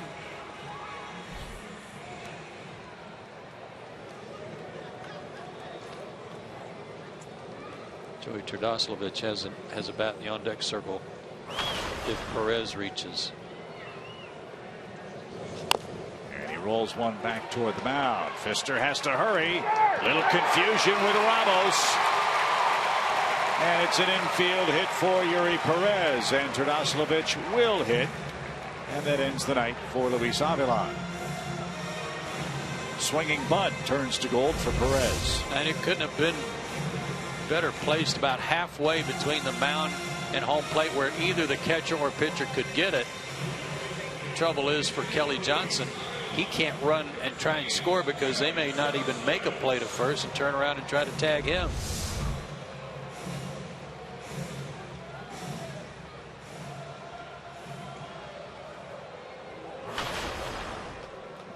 So the second Pfister start against the Braves in Atlanta.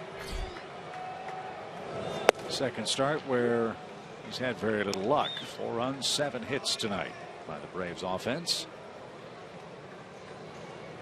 All 4 runs coming in the 4th inning. Second time this year the Braves hit back-to-back homers. A.J. Pierzynski and Juan Uribe turned the trick. Even count, 1 ball, 1 strike.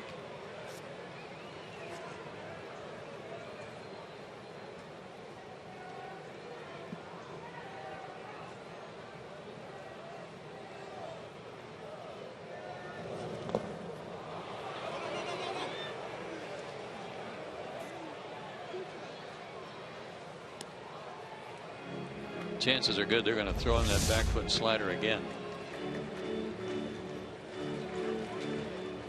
He has offered at it twice.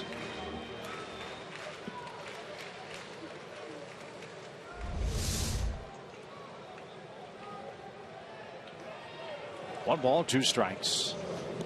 They did, and Ramos body block. Great stop.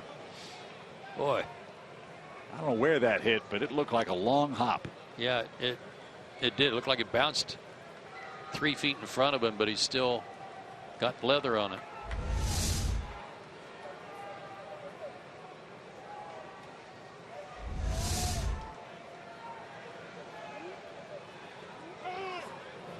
Very late time call. And Perez was running.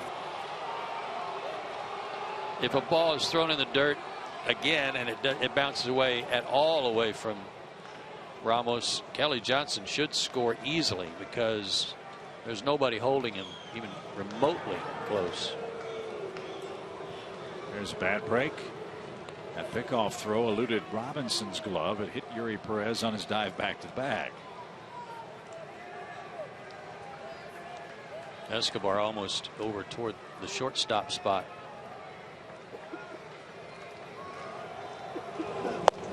And Turdoslavich is retired on strikes. Doug Pfister with a long look in at CB Buckner wasn't happy with that late timeout call, but he strands a pair of runners, and this game heads to the top of the 7th.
Braves chopping down the Nationals on 2 hits as this game heads to inning number 7. All 4 runs came across in the Braves' 4th. Now it's time for you to tweet your strongest fan photo. Use hashtag SouthDataStrongFan, and you just might see yourself in an upcoming broadcast. That's brought to you by our friends at T-Mobile. Nice crowd tonight in Atlanta on a soggy night. Now let's see what Nick Massett has in store for us. The Braves need 9 outs to earn a series splitting victory against Washington tonight. Nick had his streak of 10 straight scoreless outings snapped in Pittsburgh. And Robinson with a sizzler foul, strike 1.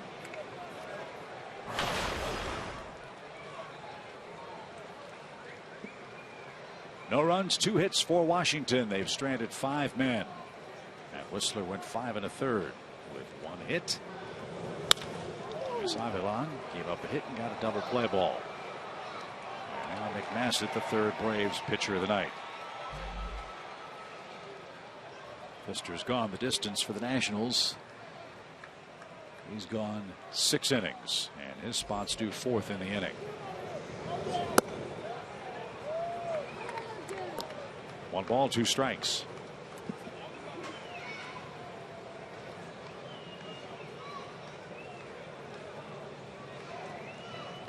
Matt Williams, the Nationals skipper, looks on as that pitch misses high. Look, we have a great deal of respect for the Nationals ball club, their organization, their players, but I think we need to remember the human side as you see the jersey of Randy Knorr hanging in the Nationals dugout. There's the pitch, which is ripped foul. Randy Knorr has been the longtime bench coach in Washington, and an unspeakable tragedy suffered by Randy and his family last week. His wife Kimberly passed away suddenly, and all of us with the Braves send our sympathies to Randy Knorr. Terrific man, terrific husband, and we wish him well in these very tough times. Close call. Massett didn't get it. Full count.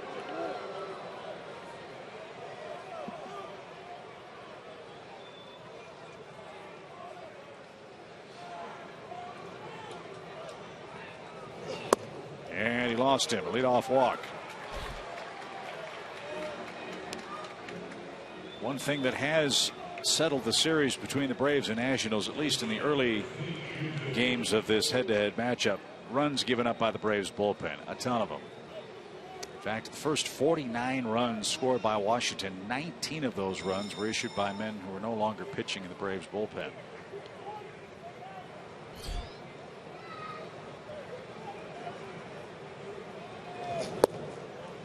Again, these guys may have had a tough night tonight, but with guys like Desmond and Harper and Espinosa lurking, they could turn the game on you very quickly if you're not careful. Ground ball will get you a clean slate too. Especially with a guy who has been struggling so mightily, who's trying real hard not to strike out again. Has been struck out his first 5 times in the series. Also bounced out to Uribe at 3rd base. He made another error last half inning.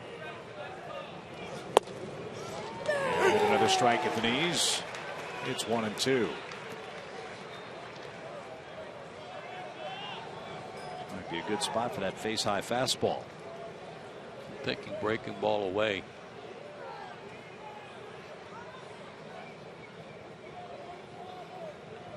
Two. It was a breaking ball, and it's bounced to 3rd.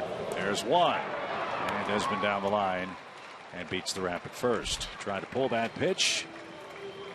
Rolled over, and it's a force play. Desmond at 1st, 1 out. And Taylor's coming up.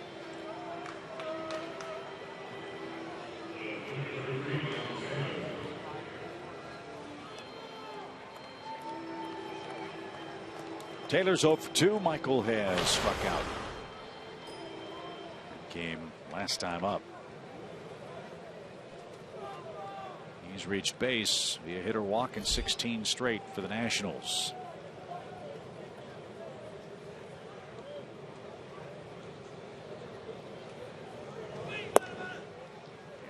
Missed outside. 1 ball, no strikes. Dan Uggla's grabbed a bat. Barring a double play, he'll bat for Pfister here in the 7th. Braves have Evelyn and Ardsma ready in the bullpen if needed.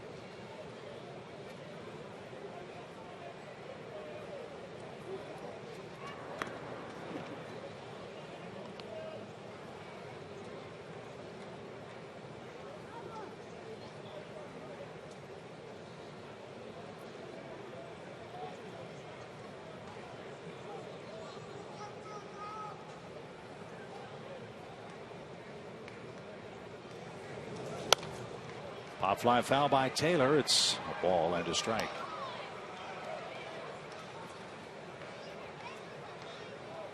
Taylor also a couple of strikeouts last night to go with 2 walks. One was intentional, and he has struck out once tonight.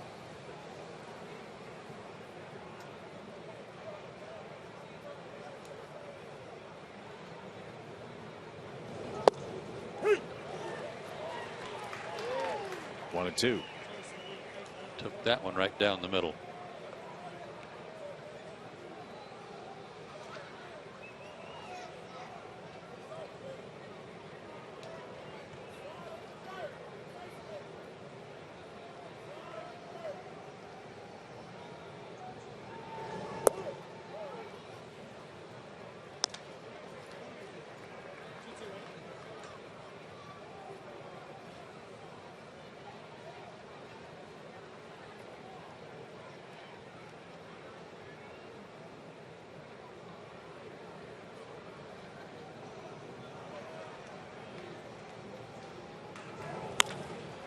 A base hit to left by Taylor with 1 out.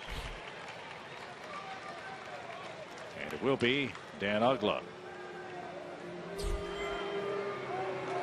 It's kind of like Taylor was sitting on that breaking ball the whole at bat. He took that fastball down the middle.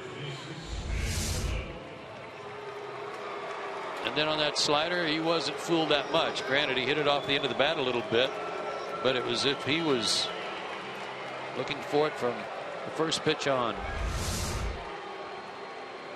Night is done for Pfister. He goes 6 innings, 4 runs, 2 homers, 7 hits, 4 strikeouts, and a pair of walks.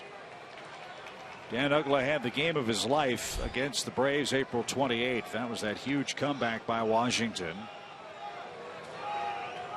Dan had 3 hits, a homer, 5 RBIs, and drove in and scored 2 runs. And to a man, the Washington Nationals players love having this guy in the locker room.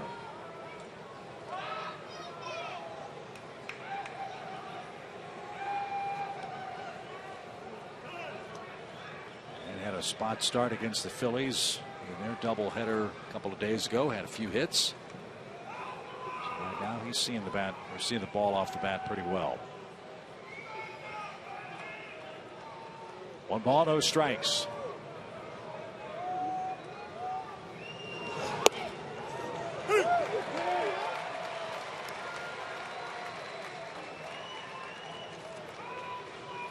You mentioned last night how so many of these Nationals hitters either in a fully open or slightly open stance. Stan's stance looked the same now with Washington. Yeah, as it was with the Braves. Popped up. Will it stay in play? Brzezinski and Kelly give chase. No chance to get it. 1 ball, 2 strikes.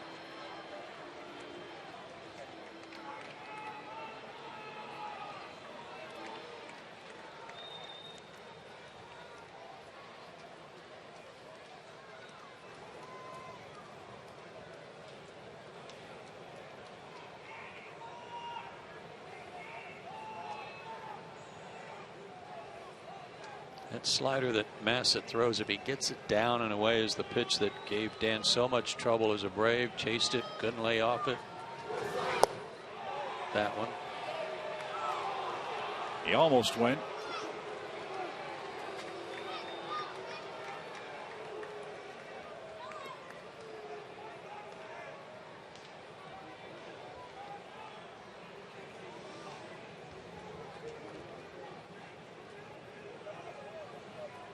2 on, 1 out. 2 balls, 2 strikes for Ugla. High fly ball left center field. Maben back at the wall. He's got room. He called off Perez. Ugla with a deep fly to left center field is the second out. He just missed. I thought he had done it again on another hanging slider.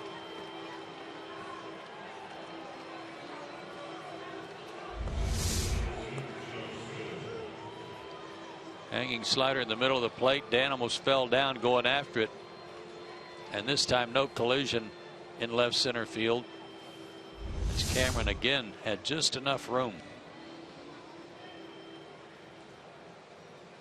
So 2 outs for Denard Span. He's walked twice and flied out once. Strike 1 with the knees.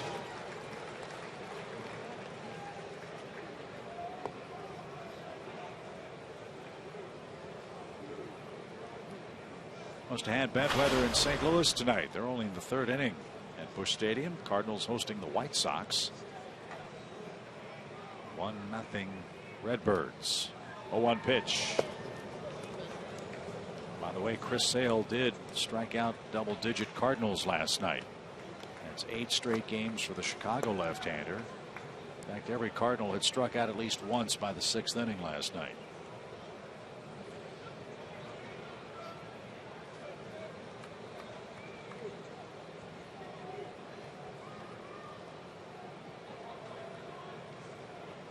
Leadoff walk start of the inning. A forced play, a single, now a fly out. And Span awaits a 1-1 pitch. And he golfs it into center field for a hit. And that's the first run for the Nationals. Look at Taylor go first to third. Elegant base runner. And the tying run comes to the plate for Washington as Denard Span knocks home his 22nd run of the year. If we've learned nothing about Denard Span, it is that he likes the ball down and in. And he can go down and get that pitch with anybody in their lineup. And that's what he got. So Nick Massett can't get through the 7th, and for the 6th consecutive game the Braves bullpen has allowed at least 1 run. That's the bad news. The good news is Atlanta's lead is still 3.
AT UVerse, Delta Airlines, and your local Ford dealer.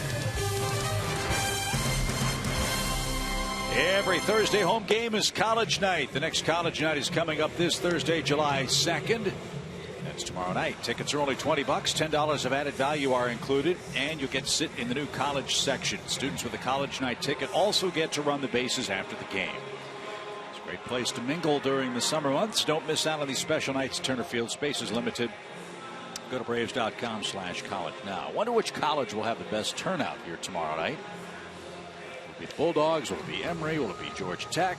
I had an idea today, and that is to have 4 or 5 of the Braves officials, you know, like the attendants down there with stopwatches. Okay. And let the students that want to know, you say, okay, go. I'll time you around the bases. See how fast you can go around the bases. That's a good idea. Should be a great night for baseball tomorrow night. As David Ardsma steps in to face Danny Espinosa. Max Scherzer is pitching for Washington. The Braves have not announced their starter for the game tomorrow. It's rumored to be Manny Banuelos, but we haven't heard that officially from the ball club yet. If it's not Manny, it'll be a well-kept secret. 1-1 for Espinosa.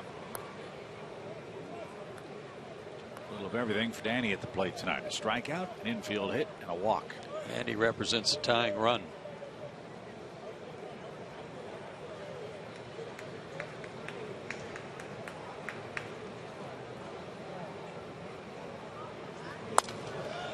Pretty good cut. And fouled straight back. It's a ball and 2 strikes. Whistler, Avilan, Massett, and Ardsma. The Braves pitchers so far tonight.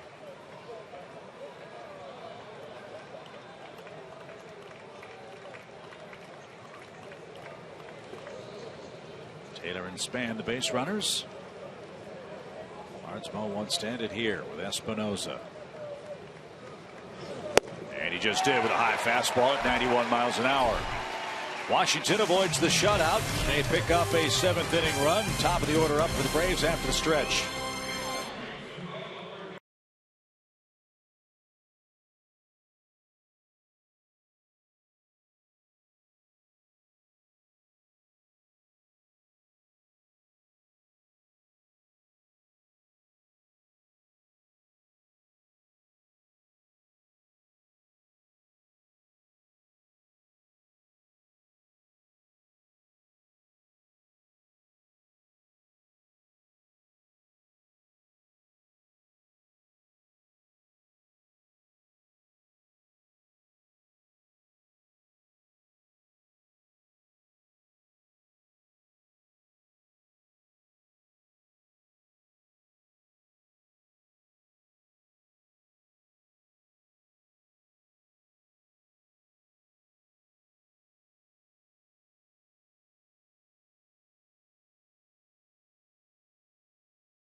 One to center.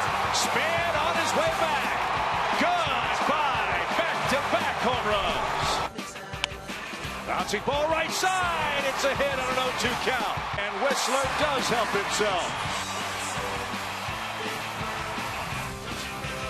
Braves 4, Washington 1 at the 7th inning stretch in Atlanta. Tell you from that side angle on Uribe's homer, that ball cleared the center field wall by a good margin.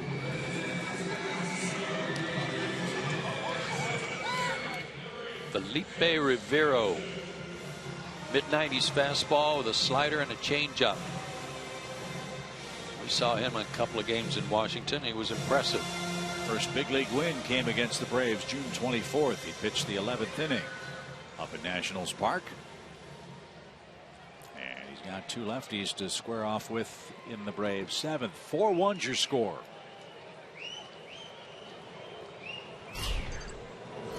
Peterson's flying out to left, center, and right in succession tonight.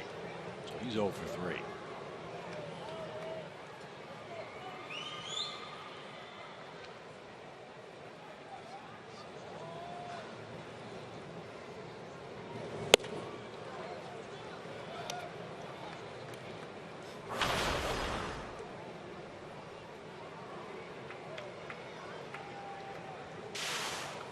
Rivero, one of two lefties in the Washington bullpen. Matt Thornton is the other.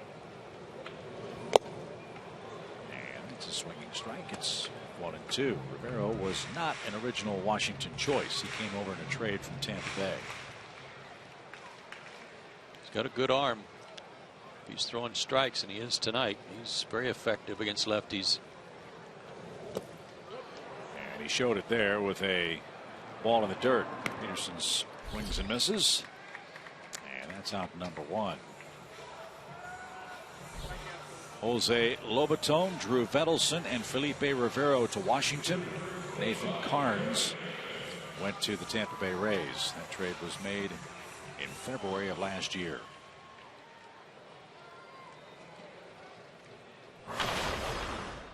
Cameron Maybin's had a nice night. He's walked, singled, stolen a base, and scored.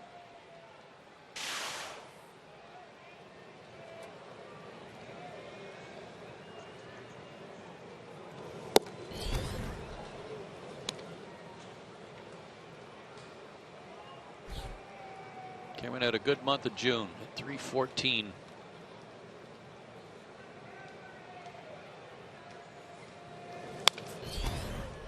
And had a good cut there, even count.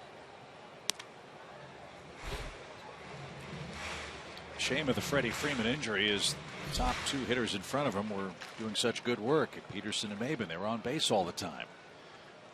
Lots of opportunities for Freddie to swing the bat in run scoring situations. Tonight he's missed his 12th consecutive game. A breaking ball, 1-2. I believe he was eligible to come off the disabled list on Friday. It's highly unlikely that that's going to happen.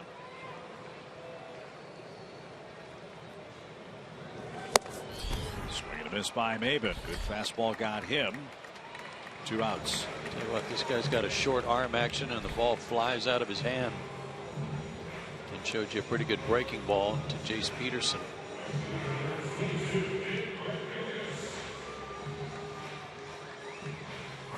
Markakis continued his good work against Nationals pitching. A 5th inning single tonight. He's 1 for 3.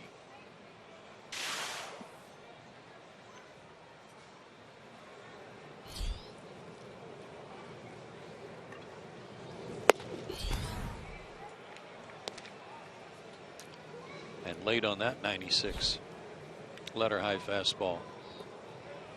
Shades of Johnny Venters when he could really crank that fastball up.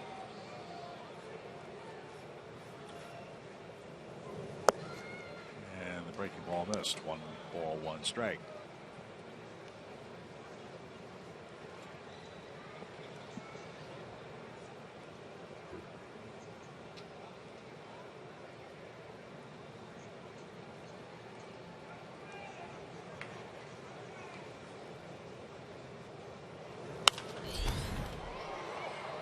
Speaking of Venters and repeat Tommy John surgeries, I saw where Chris Medlin was assigned to Omaha by Kansas City to begin his rehab. And they immediately went to Oklahoma City to play a series where Brandon Beachy is beginning his rehab. So what a coincidence. Would it be something if they faced off? Yeah. In a AAA rehab start? Hope they both do well. Get back to the big leagues soon. 1 ball, 2 strikes. And Markakis shoots that out towards second. Tricky hop. Espinosa makes the play. And we are off to the 8th inning. Escobar, Harper, and Ramos coming up. 4-1 Atlanta.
Are hosting the Washington Nationals. Tonight's ball game extra special as young Mary Tankersley, a 9th grader out of Harrison High School in Kennesaw, came out to sing the national anthem.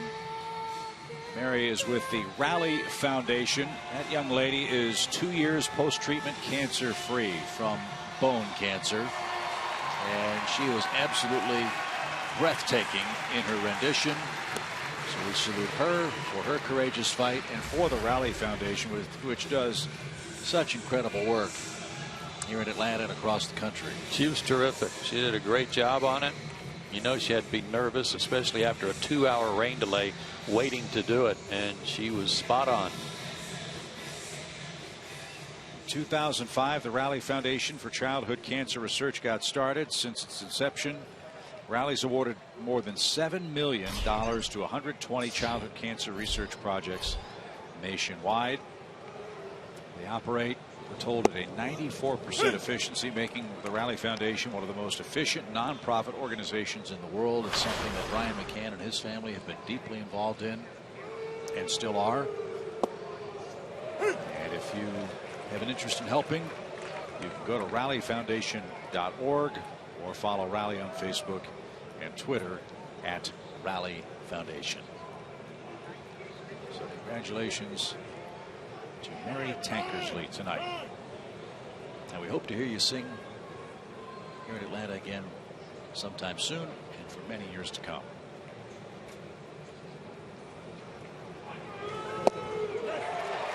Jim Johnson takes care of Yunel Escobar. That's how the 8th inning starts. Jim's on a nice roll. 30 strikeouts and 37 in the 3rd innings for Jim Johnson. And here is Bryce Harper making a strong case for the MVP award in the National League. Here is ranks in the major leagues, not just the senior circuit. And drew a walk earlier tonight, 3rd in walks.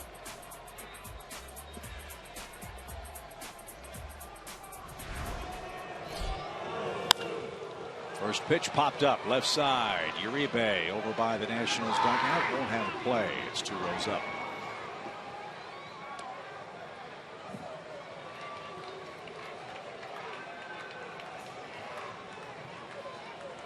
A 4-run 4th, all that Atlanta has needed offensively to this point tonight.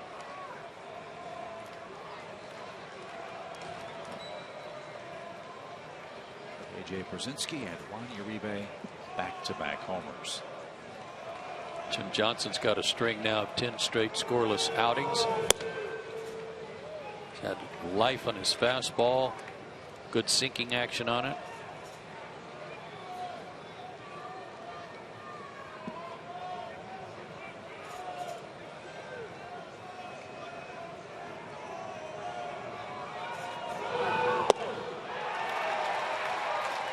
Best breaking ball. Yeah, good backdoor pitch. That was the pitch that Whistler used to strike him out looking in the 4th.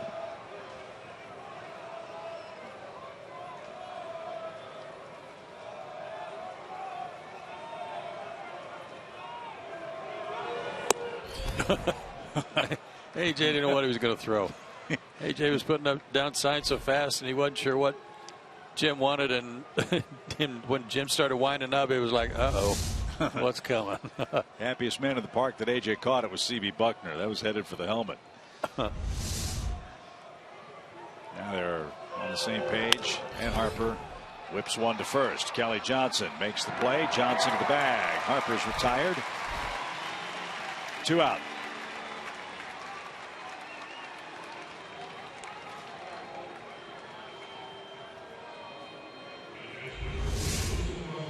Another hard hit ball by Harper, handled by Kelly.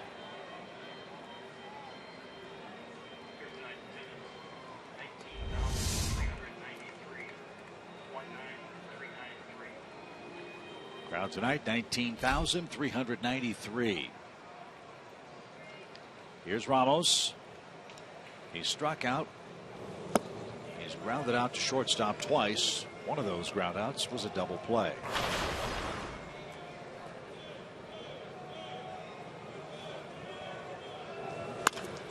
In the air to right. Markakis is there. He's got it. Jim Johnson continues his ninth roll out of the Atlanta bullpen. Bottom of the 8th, 4-1 Braves.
Outdoors, right stuff, low price, every day. Let's revisit the AT Uverse trivia question tonight. We asked over the last 6 years, Ian Desmond's one of 2 players to record 90 or more homers and 700 or more hits as the shortstop. Who's the other player that's done that? I'm going to go with J.J. Hardy. All right, I'll go with Troy Tulowitzki and the Colorado Rockies. Let's see if either one of us is right tonight. Hey, it is J.J. Hardy. Nice work. Homestand. Loving it. 2 for 2. Rock and roll, brother. Jay Brzezinski leads off the Atlanta 8th.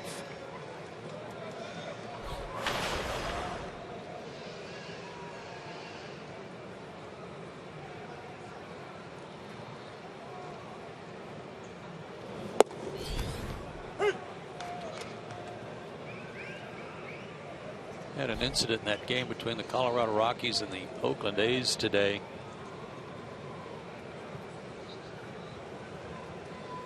That's of some concern. Rivero broke the bat of Brzezinski. The ball trickled away from the pitcher, who threw a 96-mile-an-hour fastball to first to get his man one out. Robinson looked back at him like, you kidding me?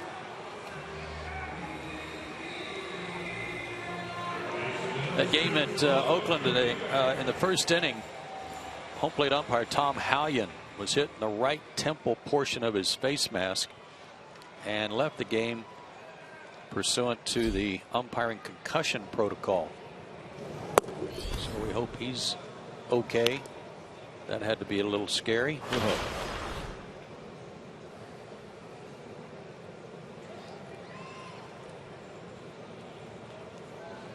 One ball, no strikes for Juan Uribe. He's homered tonight. Love watching Tom Hallion work the plate. One of the Oakland broadcasters described him as a chiropractor's special. Yeah. He twists his back when he rings up a hitter. His patented strike 3 call.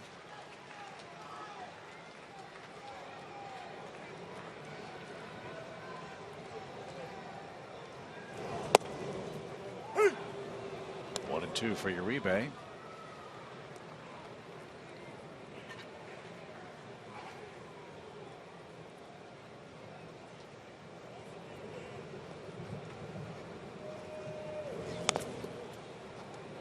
And foul at the plate. Looking ahead to the 9th inning, 6, 7, 8 hitters are due for the Nationals. Jason Grilly, we presume will be the next Braves pitcher.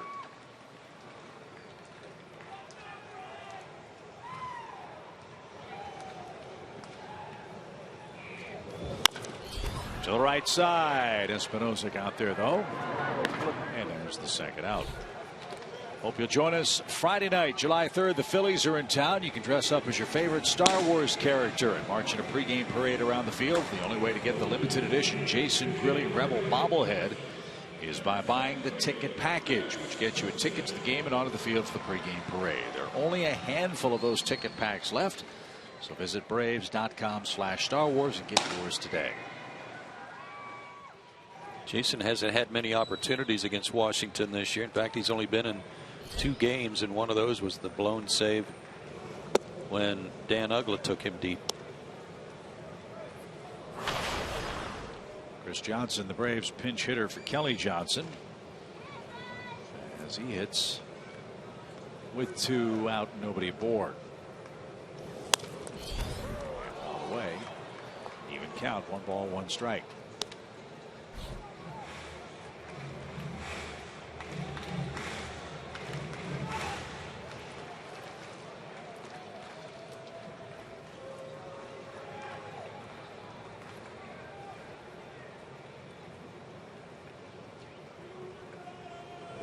Chance for Chris to get an at bat tonight. You might see him ball game tomorrow. Never know.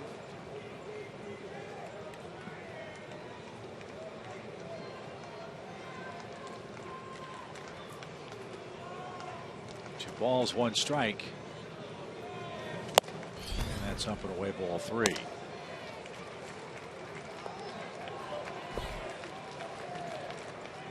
Another good inning for Jim Johnson.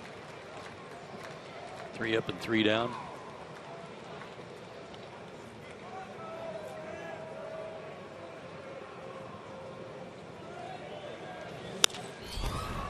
Popped up. Espinosa drifts out. Harper calls him off, and Bryce is there to make the play. And off we go to inning number 9. Jason Grilli with 1 more warm-up toss. He'll come in and try to preserve a 4-1 lead as we head to the 9th inning against the Nationals at home.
Security, Georgia Power, and Toyota.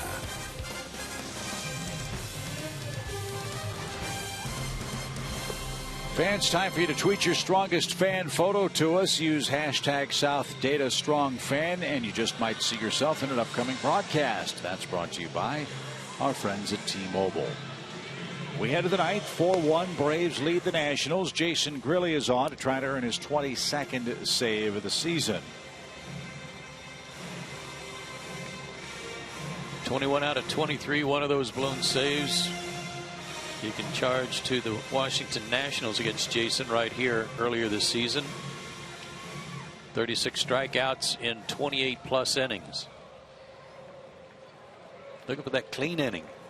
It's been a while for him in a save situation, as you see Chris Johnson takes over at first base for the Braves. Clint Robinson will lead off. He's 0-2 with a walk.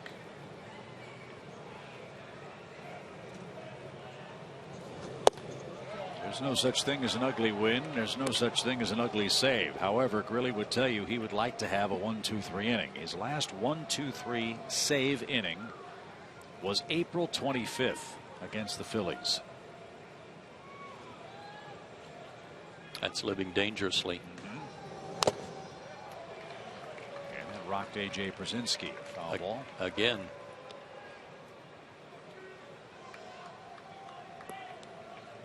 Last save for Grilli came Sunday in Pittsburgh. Got the first 2 outs very easily, then gave up a hit to Cervelli, and then Mercer hit that deep fly ball to left center field where the Braves had the collision with Perez and Maben. We thought when Mercer hit it, it was gone. The ballpark held it. The Pirates settled for a run-scoring double, but lost the game 2-1. Grilli's got a greater margin of error. He's got a 3-run lead.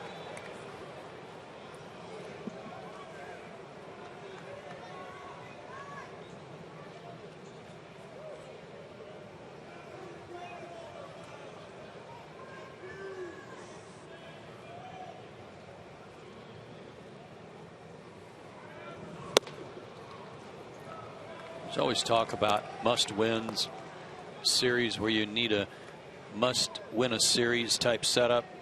This is a must-save. Yeah. This is a save that he needs to finish up, wrap up, to snap this streak that the Nationals have been on against Atlanta. The streak is at 9 consecutive games that the Nationals have beaten the Braves.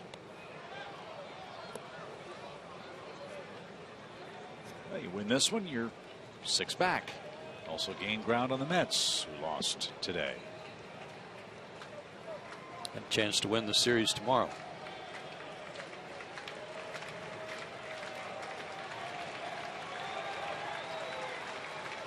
Payoff pitch to Robinson. And over the screen foul.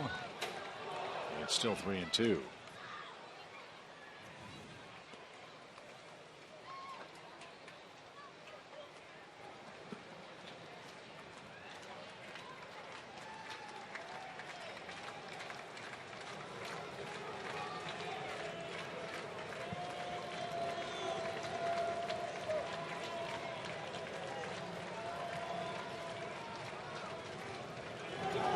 Swing and a miss, took something off, and Robinson almost corkscrewed himself into the left-handed batter's box.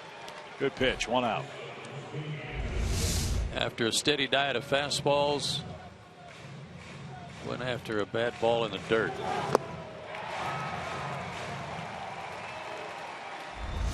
Good start for Jason. Ian Desmond has scored the lone Washington run tonight.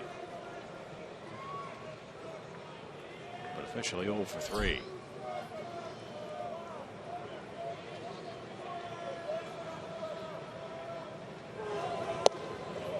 If Grilli gets the save, it'll be number 22. Mark Melanson of the Pirates leads the league with 24 saves. Trevor Rosenthal and Drew Storen of the Nationals have 23. Juris Familia 21 for the Mets. Santiago Casilla has 20 for San Francisco. Craig Kimbrell 19 for the Padres. I don't know where that first pitch was, a breaking ball. It was just kind of a get over breaking ball that AJ Przinsky kind of double clutched as he was throwing it back. I guess it curled around the plate.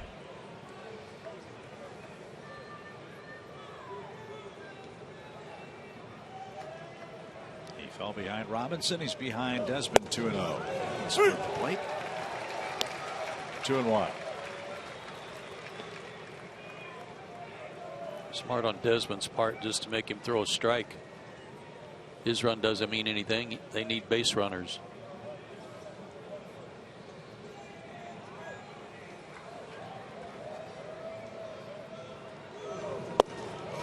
And At the knees, outside edge, even count.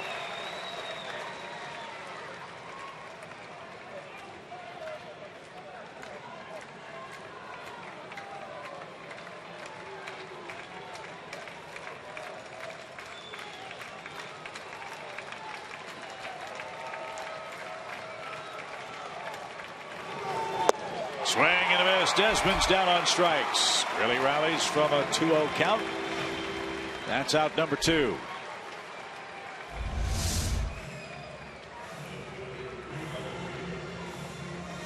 Mixing his pitches a little more effectively tonight. Yeah, and taking nothing away from Jason Grilli. That was a well located slider, but he and Desmond kind of grabbed his helmet like, why am I swinging at that? Why do I continue to swing at that? It's been a problem for him all year long. He struck out 6 times in the series now. And Michael Taylor, the last hope for the Nationals. Base is empty, 2 out. Steve right one.